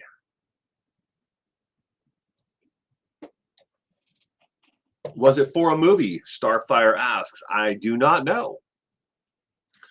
I do not know, Starfire, to answer your question. I'm sorry. I do not know the answer to that. Okay, the answer is D as in dog. Should I stay or should I go? Went from released once before in the 80s, re-released in 1981, went to the top of the Billboard charts for quite a while. It was on the top 100 hit songs in America as a single for quite some time. That was back when they used to sell singles, on cassettes and 45s and CDs. For those who are maybe too young and not know what those are different formats that we used to record music on. This indecision is bugging me. All right, question number 27. Which Duran song opened with a sample of laughter from the Keyboardist Girlfriend? Was it A, Rio, B, Wake Me Up Before You Go Go, C, Hungry Like a Wolf, or D, Head East, Young Man? Which Duran song opened with a sample of laughter from the Keyboardist Girlfriend?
A. All we have is A's so far. Which Duran song opened with a sample of laughter from the keyboardist's girlfriend? Time change. Gotta run. Amazing fun, people. Jet's mom, you have a great night. And thank you for stopping in and playing with us. You have a terrific week ahead. The other three aren't even Duran songs.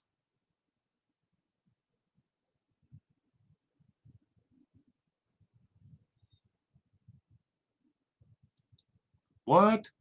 Are you saying Duran didn't sing Wake Me Up Before You Go Go? Huh. Who would have been the artist that would have sang that one?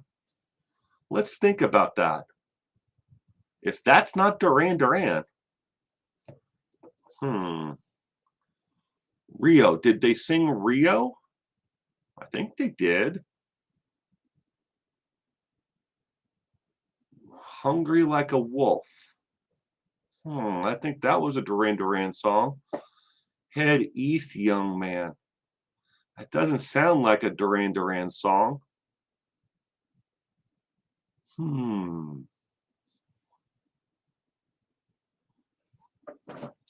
The correct answer, ladies and gentlemen, is C as in cat. Hungry Like a Wolf. Started off with about 7.5 seconds of laughter from the keyboardist's girlfriend.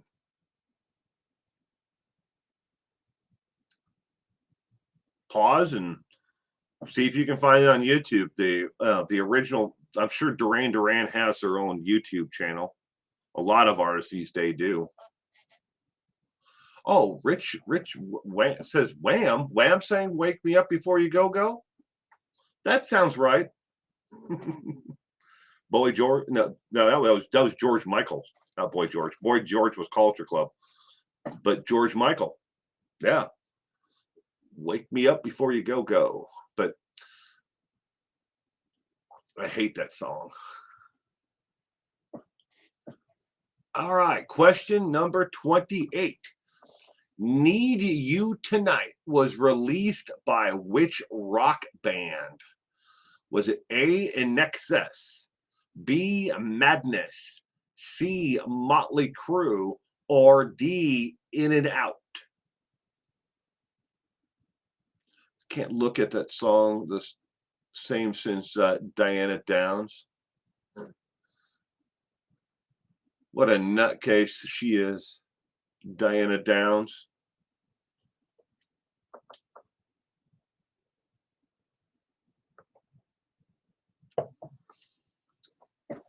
My memory's gone like the wind.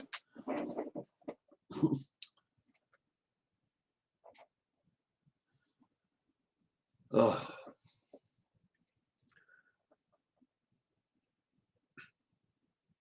Need You Tonight was released by which rock band? Yeah, and they're considered a rock band, not a pop band. Rock. A, defo. Definitely A. It says RuPaul. Love the Sun. Love in Excess. Pippadot. Love in Excess. Who released the song Need You Tonight?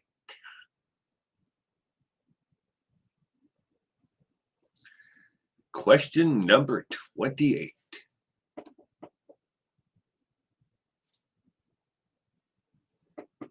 Remember all the news when Michael Hutchinson topped himself? Drawing a blank on the name Michael Hutchinson. Oh, was he the singer? Saw Nexus in Houston, Texas.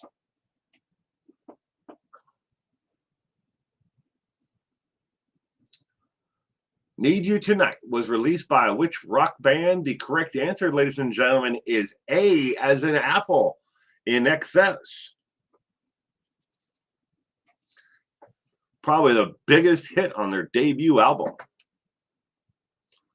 Yes, the singer. Yeah. I had to think about that one for a second. I was like, what? Oh, yeah. Question number 29. Which movie gave us the hit, The Heat Is On? Was it A, Jumping Jack Flash, B, Adventures in Babysitting, C, Vacation, or D, Beverly Hills Cop? How many questions are there in the quiz? There are 30. Well, 30. Sometimes I put 2 bonus questions in, but not tonight. Does an excess kind of mean in excess? It's a good question, Rich Girl. It's a good question. I don't know the answer to it, where the name in excess came from, or if it means excess. I don't know. Was never much of a fan of their music.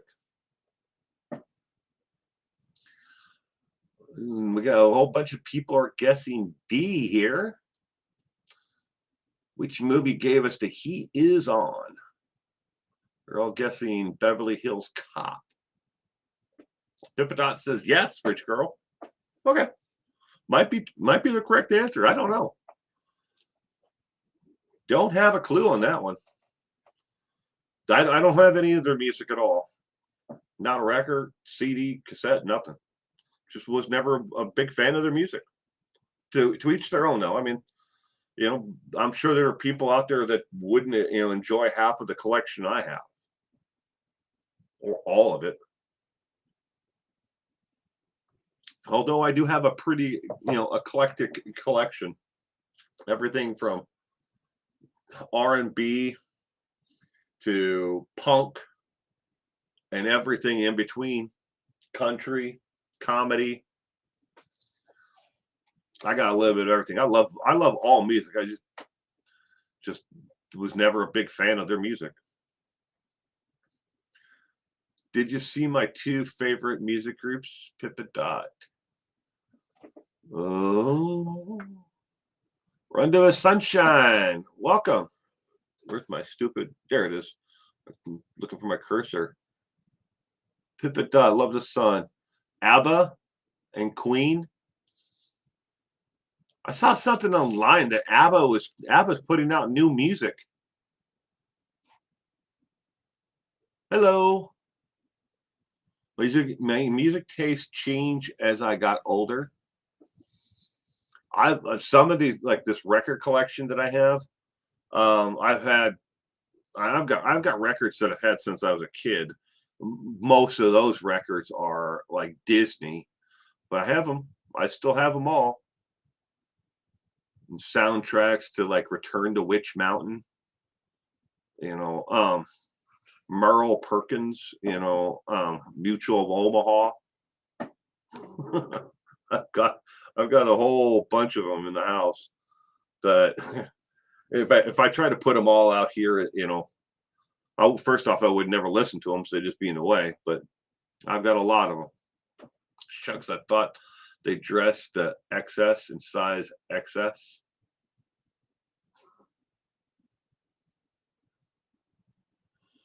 You're the only person I've ever met who also has Lead Belly albums. Well, I've got several Lead Belly.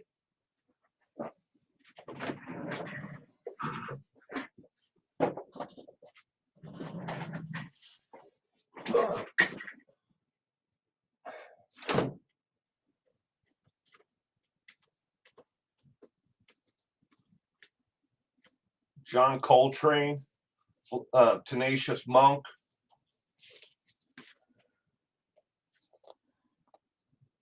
Lead Belly. Love Lead Belly. Morris Day and the Times. Big Daddy Kinsley.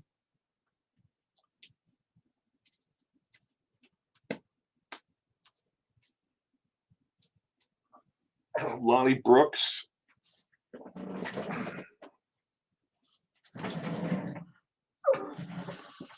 Love Lead Belly. I think my favorite if I had to like pick like a blues, I'd go with Lightning Hopkins. Um, probably one of my favorites. I don't have any LPs by Lightning Hopkins, though. I have 3 or 4 of Lightning Hopkins cassettes and CDs. But do you have jazz and blues albums? Oh yes, Starfire. I most certainly do.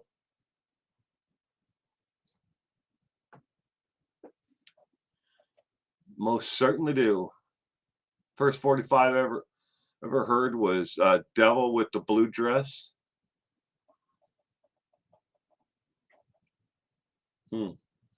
Yeah,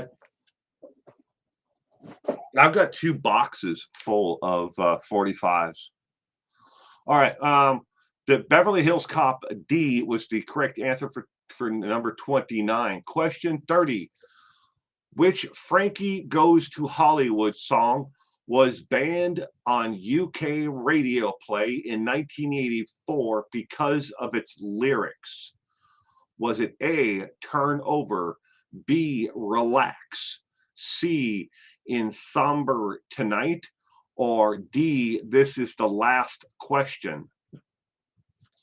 Which Frankie Goes to Hollywood song was banned in the UK radio in 1984 because of the lyrics?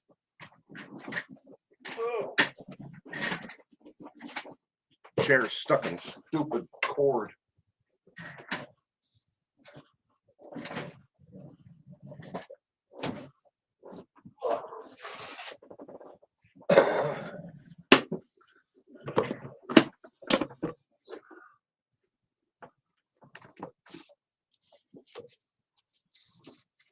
Steve Miller.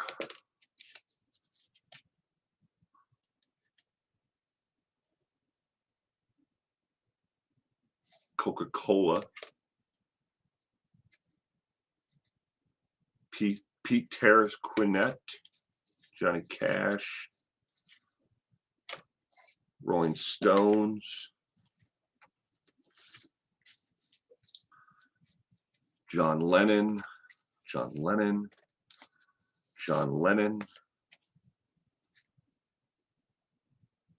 The Beach Boys. Look. Run DMC.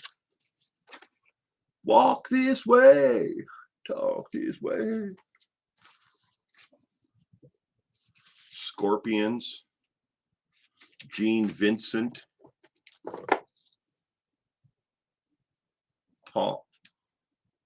Les Paul and his trio. The Dreamers.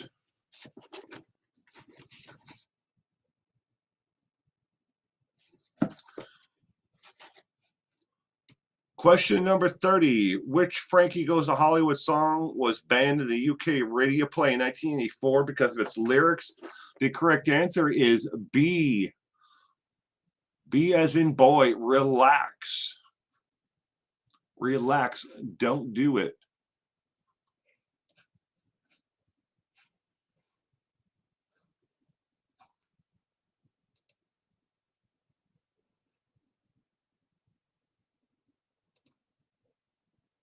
And it's me. Don't mean to scare you like that. That's all 30 questions, ladies and gentlemen. The Mud Clays. One of these days, I've got to organize these 45s. They're in these. All of them are in these boxes that have numbers. I used to have a sheet that had all the different numbers written down, what was in which sleeve, but I lost the paper years and years and years ago. Night Ranger. But these are all like 45s from when I was a kid. Some of them, I mean, obviously they don't go with the year that I was a teenager. Some of them were, older music, or people would say, well, that didn't fit your genre, or like music when you were a kid. It's music that I loved. Cowboy songs. by Yellow Rose of Texas.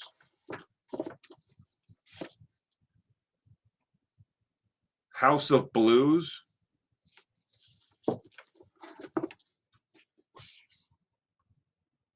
Ray Price. The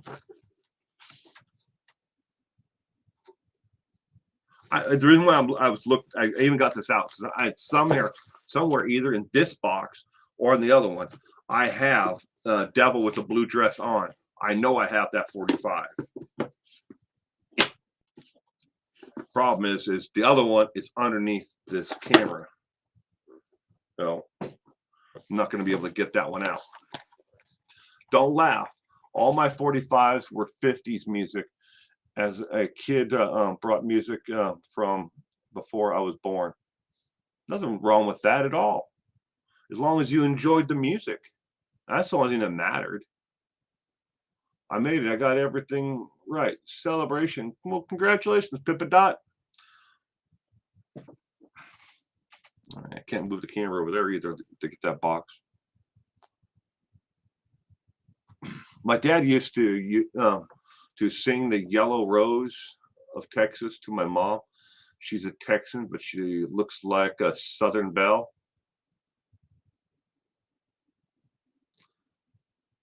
'50s music is fantastic. There's a lot of music good. You know, I've never pigeoned myself, you know, in like, you know, one genre of music or, you know, one decade of music. I mean, I like music from stuff, and to me, you know, sentimental wise, I mean, you know, music of the Rat Pack, you know, Sammy Davis Jr., Frank Sinatra is always going to have a part, you know, of my heart because it was just something that, you know, I grew up listening to. My dad, he used to have a routine when he came home from work. He would come in through the front door, you know, and he'd come in and he would, you know, sit down on a little bench there in the front, take off his shoes, put on his house slippers, and he would walk into the other room, and me and my sisters would line up by the carpet, and we knew Dad had to have his space, and he'd sit down and he'd have a cup of coffee, and he'd go over. We had this console like radio, right? It had an 8-track player, a record player in it, and the thing was, I mean, the size of some people's dressers nowadays, and that was all those in there. And it had a couple like plexiglass things that slid in the front where you could put records in on one end, but it's huge. And we never were allowed to touch that thing. That was Dad's. But he'd come in and he you know, he had the records. They would play multiple records one at a time. He had the automatic like drop thing. It would drop down one and play that side, and then when it got done, it would drop another one. But he'd always listen to Frank Sinatra or the Rat Pack. For Andy Williams, it's a crying shame. Andy Williams. Do I have any Andy Williams? Oh.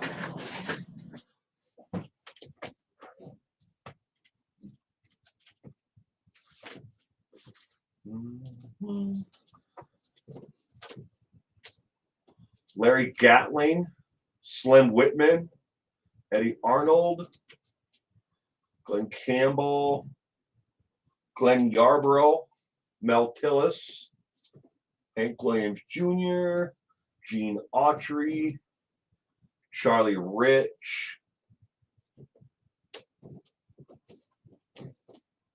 Slim Whitman. No, do not have it. Engelbert Humperdinck. I'm messing up this cord. There's a cord that's running from one side of the room out here to the middle that controls the microphone. Keep the wheels on my chair keep on catching on it. Tom Jones would cut the rug like nobody's business. Yeah. Music to watch girls go BLYL. Go by.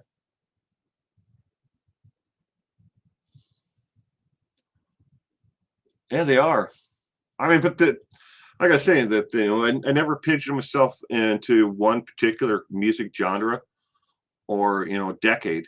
I like music from all decades and all types.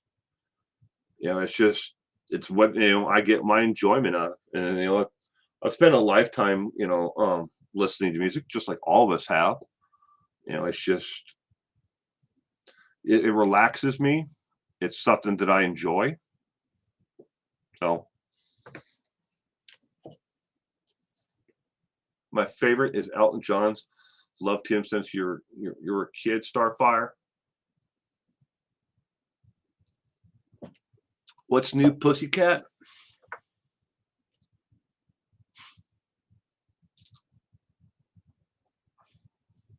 My uncle traveled with Andy Williams for years. Also, Pia Sedora. Hmm.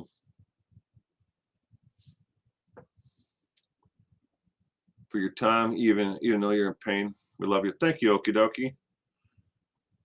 I'll get better. I'll be back at it in no time. Elton John is great. In the house, they're not out here, but I have Elton John in the house. I know I do, along with Peter. So there's Elton John, Peter Gabriel, and trying to think of, because I was going through them yesterday because I was looking for an album. Elton John, Peter Gabriel, and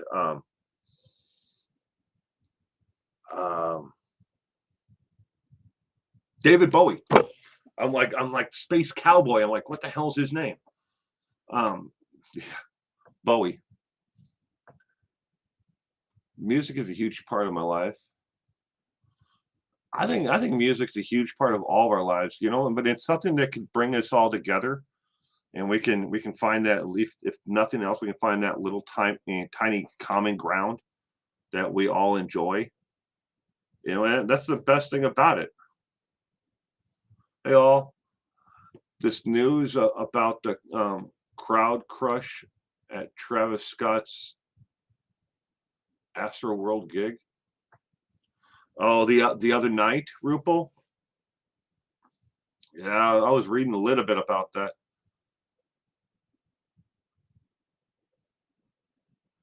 Went to an Engelbert Humperdinck concert, but the band said Engelbert humped, and the comment went by. I was reading that. The dink was too big to fit. Hubby made me say it. 8 people dead. Yeah. Yeah, one of the other artists that I always wish that I could go see in their prime was Dan Fogelberg. I always loved Dan Fogelberg's music, and um, it's just one. It's like not the same. Like later on. I mean, when I definitely had a chance. I mean, his voice had changed so much by then. Later on, but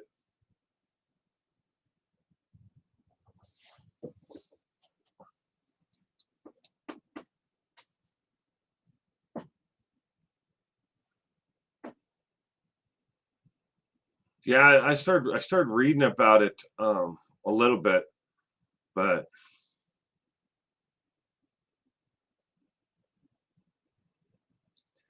did not get too far into it.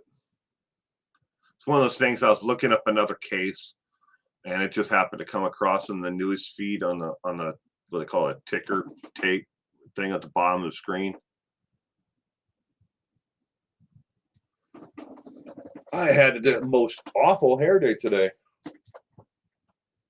I'm still sticking up.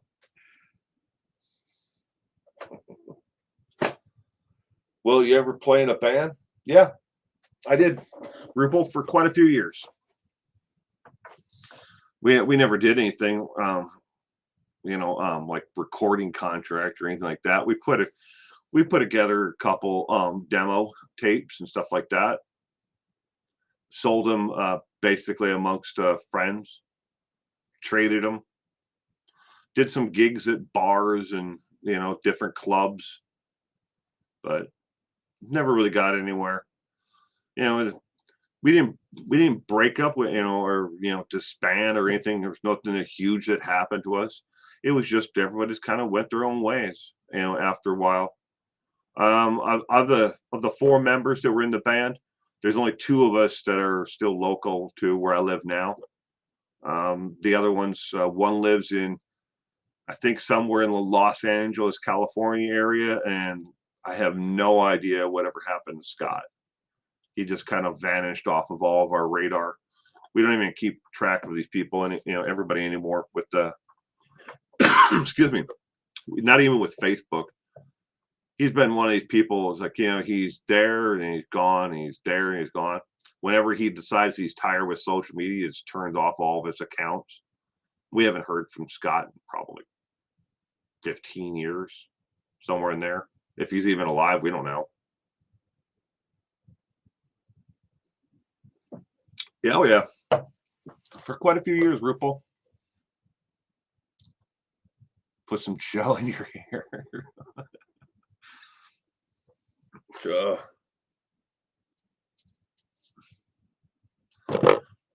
It's just one of those days.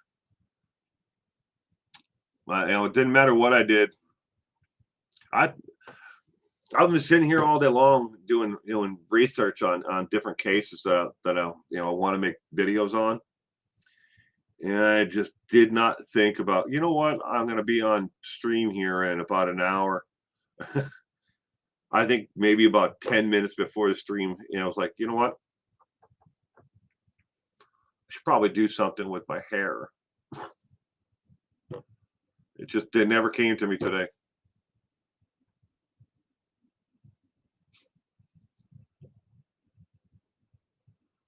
Most dangerous concert I went to was a Swatch Watch Fresh Fest with Run DMC. Jesus. You know, I'm no joke, Spaghetti Nona. In my jewelry box in my bedroom, I have six Swatch watches still from the 1980s. I know I have six of them. And then I have the entire collection of Swatch watches that were made just for the release of Nightmare Before Christmas, the Tim Burton tie-in. Because each one of the faces is either the Santa Claus, or moves around on the along with the hand, or the Christmas tree. To this day, I still don't know why I collected them. I'm terrible at things like that. I've collected so many things over the years. When my daughter was just a baby, we went on vacation to the Oregon coast to someplace, and we went into this little tourist trap like store, and I didn't find anything that I really wanted, so I went into this little mom and pop store that's about a half a block from there. And when I went in there, I bought every single one of the characters. They're stuffed animals. They're only about that big. Okay. But I bought one of every single one of the limited edition Winnie the Pooh characters from the original Winnie the Pooh. If you look at Winnie the Pooh now, he didn't look like that. And when it began, and Eeyore and all of them, none of them looked the way that they did originally when the story was made. I still have them in the bag with all the tags on them in my closet. I was going to give them to my daughter at some point, but I totally forgot about it. But when we were in the closet cleaning it out the other day, I was like, oh my God, I can't believe I still have this stuff. Love Swatch watches, Pippa Dot.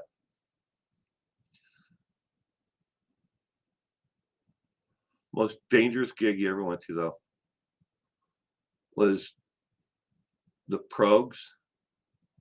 The mosh pit was dangerous. I had to move away.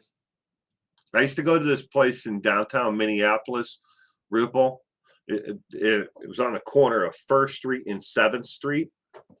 And it's kind of like in New York City, there was a CBGB, bar where a lot of places, a lot of bands played, the Ramones and stuff like that played there. But in Minneapolis, Minnesota, they have this place is called, the First Street and the 7th Street entry. And it's a bar. It's one giant building, at least it was. And bands, you'd see everybody. But one side of the place was predominantly punk, and then the other side was a bigger, like, dance floor downstairs, and then there was an upstairs, dance floor and bar and places to sit, booths and stuff like that. And you'd get all the bigger bands that would come in there, like the Dead Milkmen, Guar, and they go to like the First Street side. But the 7th Street side, it was just one giant mosh pit, in there, but it was punk. But we used to get everything from like punk bands to Nazi punk. And then you never knew where you're going to get that, any given night, in this place. But we'd go there, and that's where I saw Prince. He showed up there. He could have played on the First Street side, where people would have loved his music and everything else, but he wanted to play the 7th Street side, and he played with Abalonia. Dead Milkman. Have to look into that. Dead Milkman. Yeah, I saw the Dead Milkman on the Beleza Bubba tour. That was the name of the album, Beleza Bubba. I can't remember what Guar album they were playing, but by the time I left there, I was coated in fake blood from head to toe. Red Hot Chili Peppers. I saw them. And they came out, and they were all butt naked. They weren't wearing anything except for socks on their dicks. That was it. They did not, nothing. Well, no, I take that back. Flea had socks on. He had socks on his feet, and he had a sock on his dick. But every one of the members of the band was completely naked. Saw them at the First Street Avenue side. Red Hot Chili Peppers. That was been like early 80s, somewhere in there.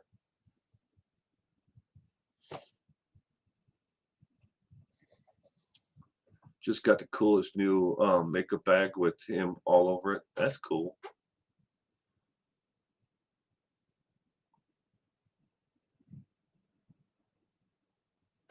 Flea. Love the Red Hot Chili Peppers. I know in my lifetime I've seen well over 200 concerts. I mean, and so many of them, if we actually sat down, me and my wife or somebody, we actually tried to figure out all the different bands that I've gone and seen over the years. I know I would never be able to remember them all.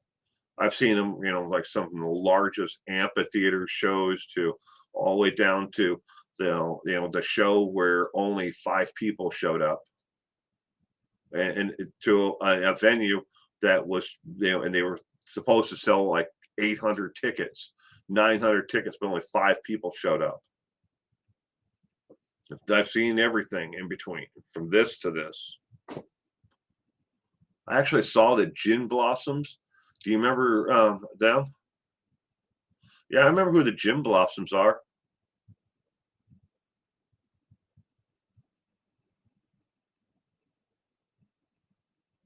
I remember who they are. Flea's bass playing is something else. Seen Henry Rollins and Black Flag quite a few times. Saw them last time I saw them when I was living in San Diego. But it's been a long time. My mom owns every Prince album. That's cool. She must be a really big fan of Prince then.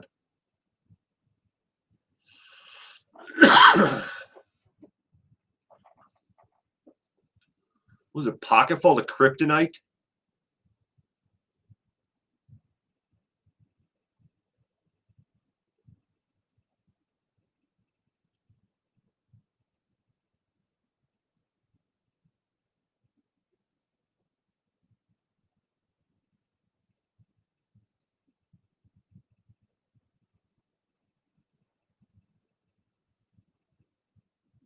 I've seen a lot of those though. She really is, yeah. Well, I know only every one of his albums. I don't know how big his discography is, but it's got to be up there. I tried to collect every single when it came to Johnny Cash. I have one of every one of his main albums that he ever put out with the while he was alive. Now, there are a lot of albums by artists, like especially if they had a long career like Johnny Cash did, that you know like CBS Records would put it out, and then they would let other companies put it out, for international release. I never got into that side of it, of collecting. But will you see Bona Asama?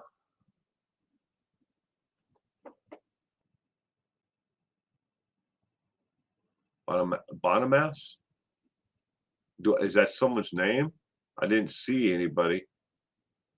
Then again, I wasn't looking. I'm sorry.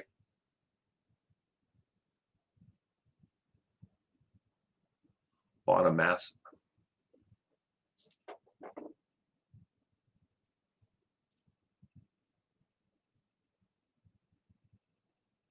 Your mom is 67 and you're 47?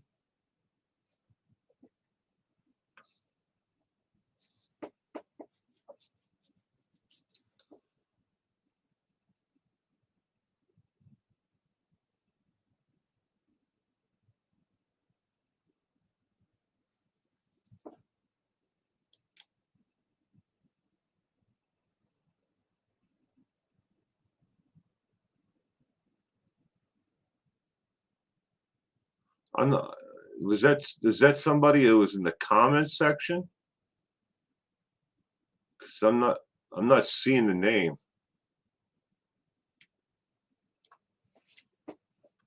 What is Bona Amasa? Or however you pronounce it, I don't know. Or is that a band or something? Pippadot. Flea wrote a book. Now, Johnny Cash was never. He had trouble with the law, but he was never in prison. The movie I Walk the Line, kind of took liberty at some of the things that actually really did happen in his life.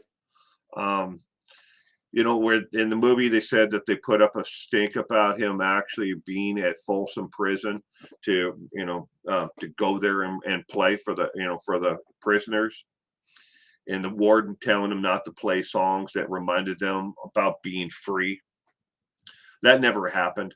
By that point in time, that he actually recorded Folsom Prison, the album itself, that was kind of like Johnny Cash's thing. Is everybody knew that his thing was he played for jails and prisons. Everybody knew that. The one thing that Folsom Prison wanted him not to do was they kind of put up a stink about him recording the album there at the actual Folsom Prison. But yeah, was he ever a prisoner? No, never a prisoner. Although he did do a little bit of time here and there, he had some run-ins with the law.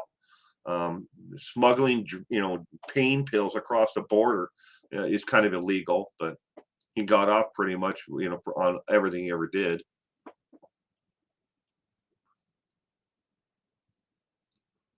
Oh, is a guitarist.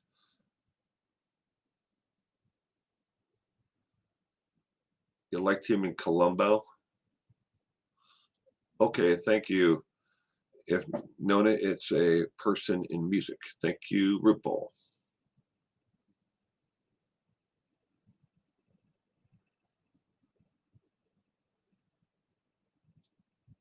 Was excellent. I have it right over there. I know I do.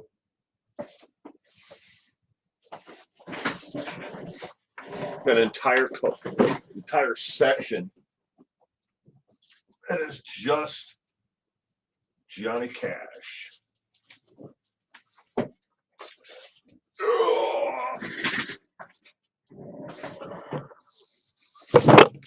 Yeah. Ring of Fire.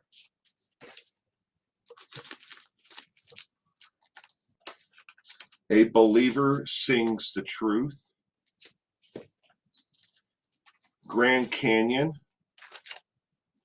Rock Island Line. Silver. Johnny Cash Christmas. Hello, I'm Johnny Cash.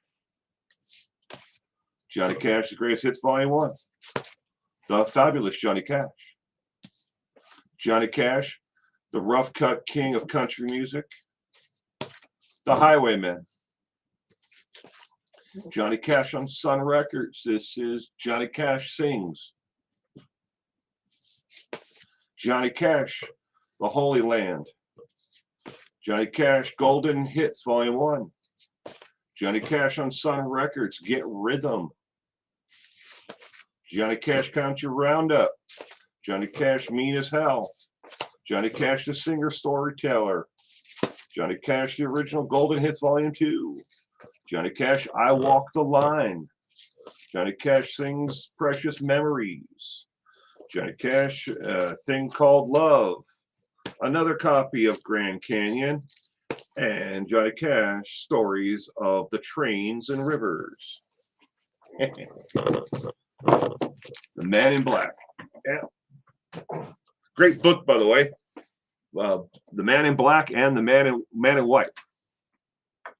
Got any Johnny Cash vinyls? Couple, one or two. I got.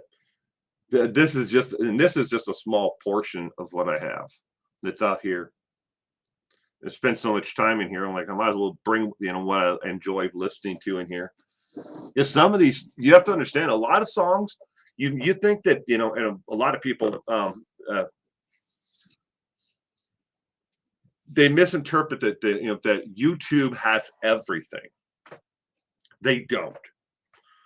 There are songs by a lot of artists you may hear one or two of, or find on YouTube, but they're not on an officially licensed or official release of that album or that song. A great example of that is Garth Brooks. He has fought his entire career to keep his music off of YouTube and off of Apple iTunes Store. Now he's relaxed that somewhat, in the last like 10 years, but he didn't want his music being shared online. He didn't want it to be on YouTube or Apple iTunes Store. He wanted you to physically go out and buy a copy if you wanted his music. Me Too. Him and June were great together. I don't know if I'm a superstar. Pip it up, but thank you. Just me. You think he likes Johnny Cash? Yeah, this is just. There's other artists, Rupel, that I have just as many of, if not more. Their last marriage was a great match.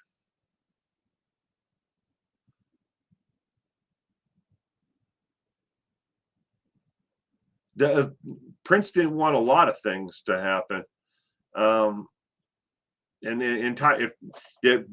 I don't know if anybody's really done a biography of Prince when it comes to his music, the man, the myth, the legend, himself. But Prince was he was a very, very savvy businessman, and when it came to his music and his likeness and everything else, and even the period where he changed his name to the Symbol, he did that for a reason, and it wasn't just because he was egotistical and wanted to be known as a symbol. I think it had something to do with a contract dispute It was some way for him to, to still own, ownership of his music or something and get out of a contract that he was in. But I'm not 100% sure on that though. I've read some of the Are you leaving Rendezvous? If so, you have a great night. Thank you for stopping in. Oh yeah, no, I'm here. But there's got to be somebody out there that's written a biography, of Prince's life.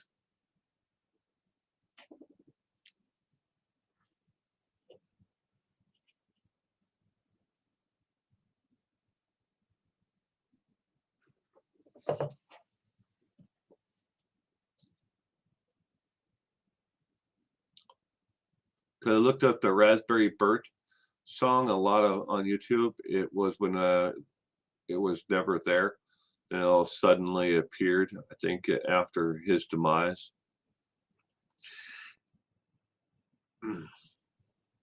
You'd be surprised. Just so much of society believes that these musicians who are out there, that they're living high on the royalties from their contracts and stuff like that, and their music. So many of them don't own the rights to their own music. Basically selling your soul to to the devil or the music label to for the fame. And then after maybe they only had one or two albums that were where they reached the limelight, and after that contract was up, the record label either dropped them or they didn't have anything left. It happened a lot. I mean, everybody at the same time. And I'm sure if you put out a national poll, a lot of people think that those who are do what I do, that we're all just rolling in money because they see the news at 5 o'clock in their local area.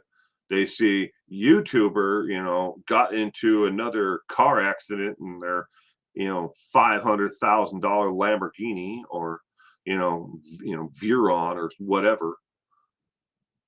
Now, not everybody on YouTube is making money. Not everybody's making it rich either. Will, so what do you think of Restream? I like it. It's going to take me some time to get used to the format where things are. I mean, I kind of figured out what I was doing tonight, but it's at the same time though, it's kind of it's a lot different. But I definitely like the way it works. It works a lot better than StreamYard or Streamlab. I've used both of those. I gave them both about a year of my time of streaming, and I had nothing but difficulty, especially with customer service with both of their companies. I don't want to bash them. Other than that, I'll just say that maybe it was just my experience with the when I did contact their customer support for each company that I got really poor service. Is that a reflection of the entire company? Of course it is, but maybe I just got a bad employee on a bad day. Well, I don't have to go through that again. So if you like Restream, then we do too. Well, that's good, I guess. This is Restream is definitely not for the beginner though. If you're thinking about or anybody else out there that is thinking about streaming, I would start off with something simple like YouTube streaming. But we're streaming live right now to YouTube, Facebook, Twitter, and to my friend's. He has a website that it's actually archived there, and then he'll release it later on if I wanted to. But he actually records the entire thing live. To be YouTube famous, you got to be crazy, Lori Vallow. Yeah. Levon Helm died pretty much broke. A lot of them. A lot of people do. And if you want to be YouTube famous, you got to be willing to, sell your soul. You got to be willing to dive into drama and embrace drama. You have to be willing to stab everybody else in the back as you crawl to the top, or you have to find some way to be completely original in doing something that nobody else has done. And there are a lot of them out there, a lot of YouTubers that, who are famous, who've come up with ideas or, on content that nobody else has ever done.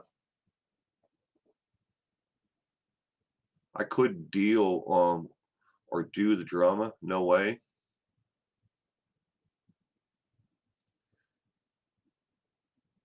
Yeah, Rupal. So this, like I said, I'm streaming to Facebook. This is not to the group. I mistakenly set it up so it's actually streaming directly to Facebook itself, not the actual group.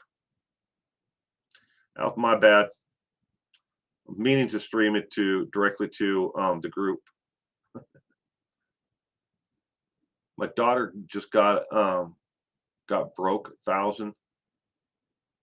Got broke 1,000 on YouTube.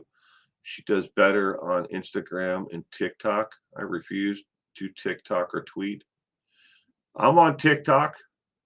I'm on Instagram.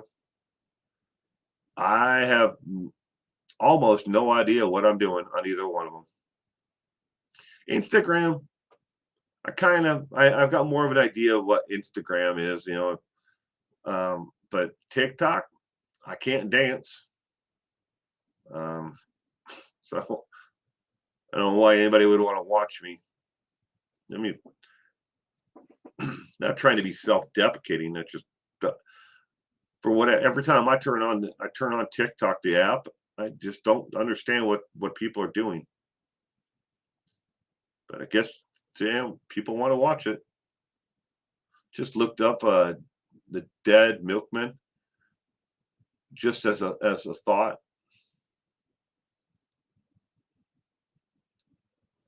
Well, Sketty Nona, congratulations to your daughter on hitting her 1,000. TikTok's not for you, Will. I'm gonna go with most of social media. I don't enjoy most of social media, to be absolutely honest. I really don't. But I have to play the game in order to get my content out there to the masses. And if they're on TikTok or Instagram or Reddit or wherever they are, if they are in a group and they want to, watch my content, if they want to support my content, then I need to get it to them so they know about it. You're just learning? Well, look me up on Instagram. 411 now on Instagram. Social media. Facebook is fake book. Facebook is a dumpster fire. That's the way I like to look at Facebook. I log on to Facebook just to go to the group 411 now, my Facebook group, and then I'm right out. And I never open the app again until anything until I need to go back there again.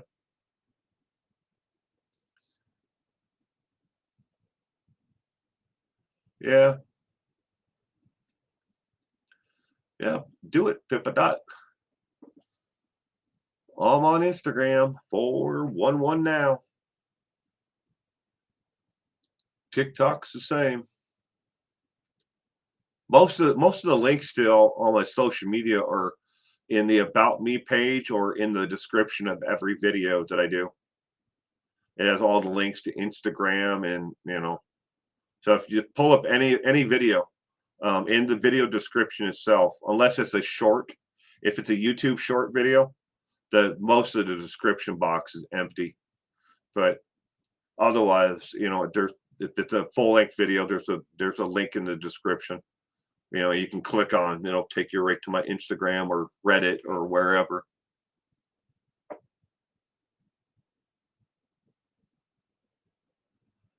You like Facebook groups? Well, that's good, Rupal.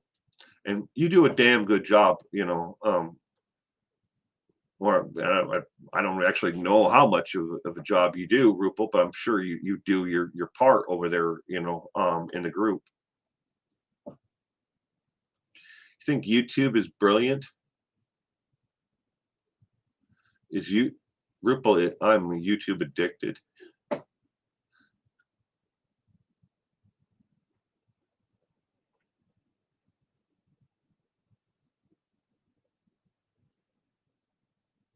I only have like, I think 3 moderators in well, on Facebook, because there's 3 different groups that I have that I'm part of on Facebook. There's the 411 now, the 411 now on Facebook.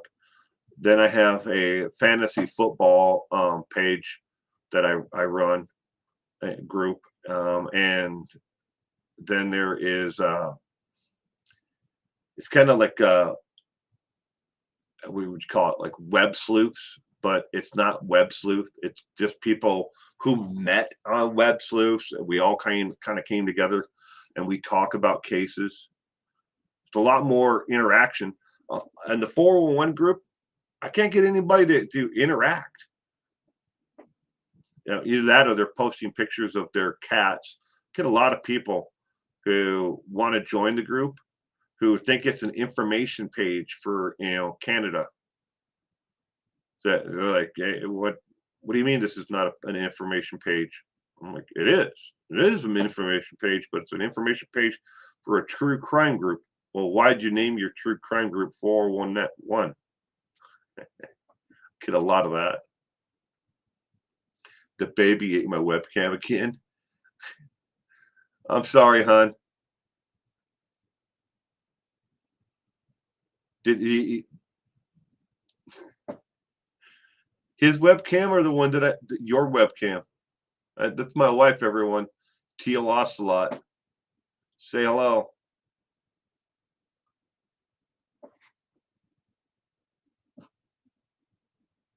That is my beautiful wife.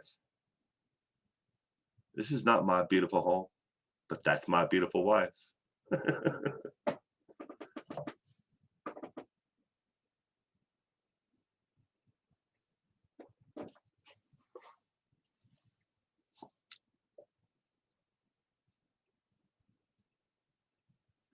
Yeah.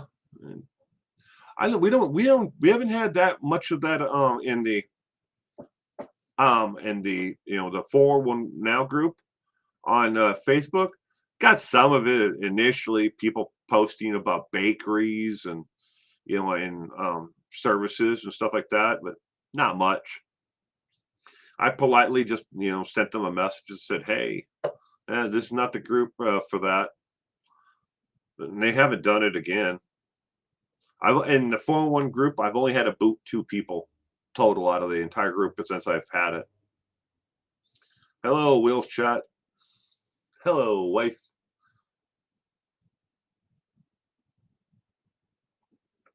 Oh, Sketty Nona got the reference there. Well, ladies and gentlemen, I'm going to wrap this up there. Thank everybody for joining me tonight for True Crime Trivia. This month there's 2 more dates that I think it's the 20th and the 28th will be music. The other weekends is true crime. So it's every other weekend is music. So in 2 weeks from now we'll be back with music again, but I'll be here in between there if you want to stop in and play trivia with true crime. So everyone out there, please have a wonderful and safe weekend. Once in a lifetime.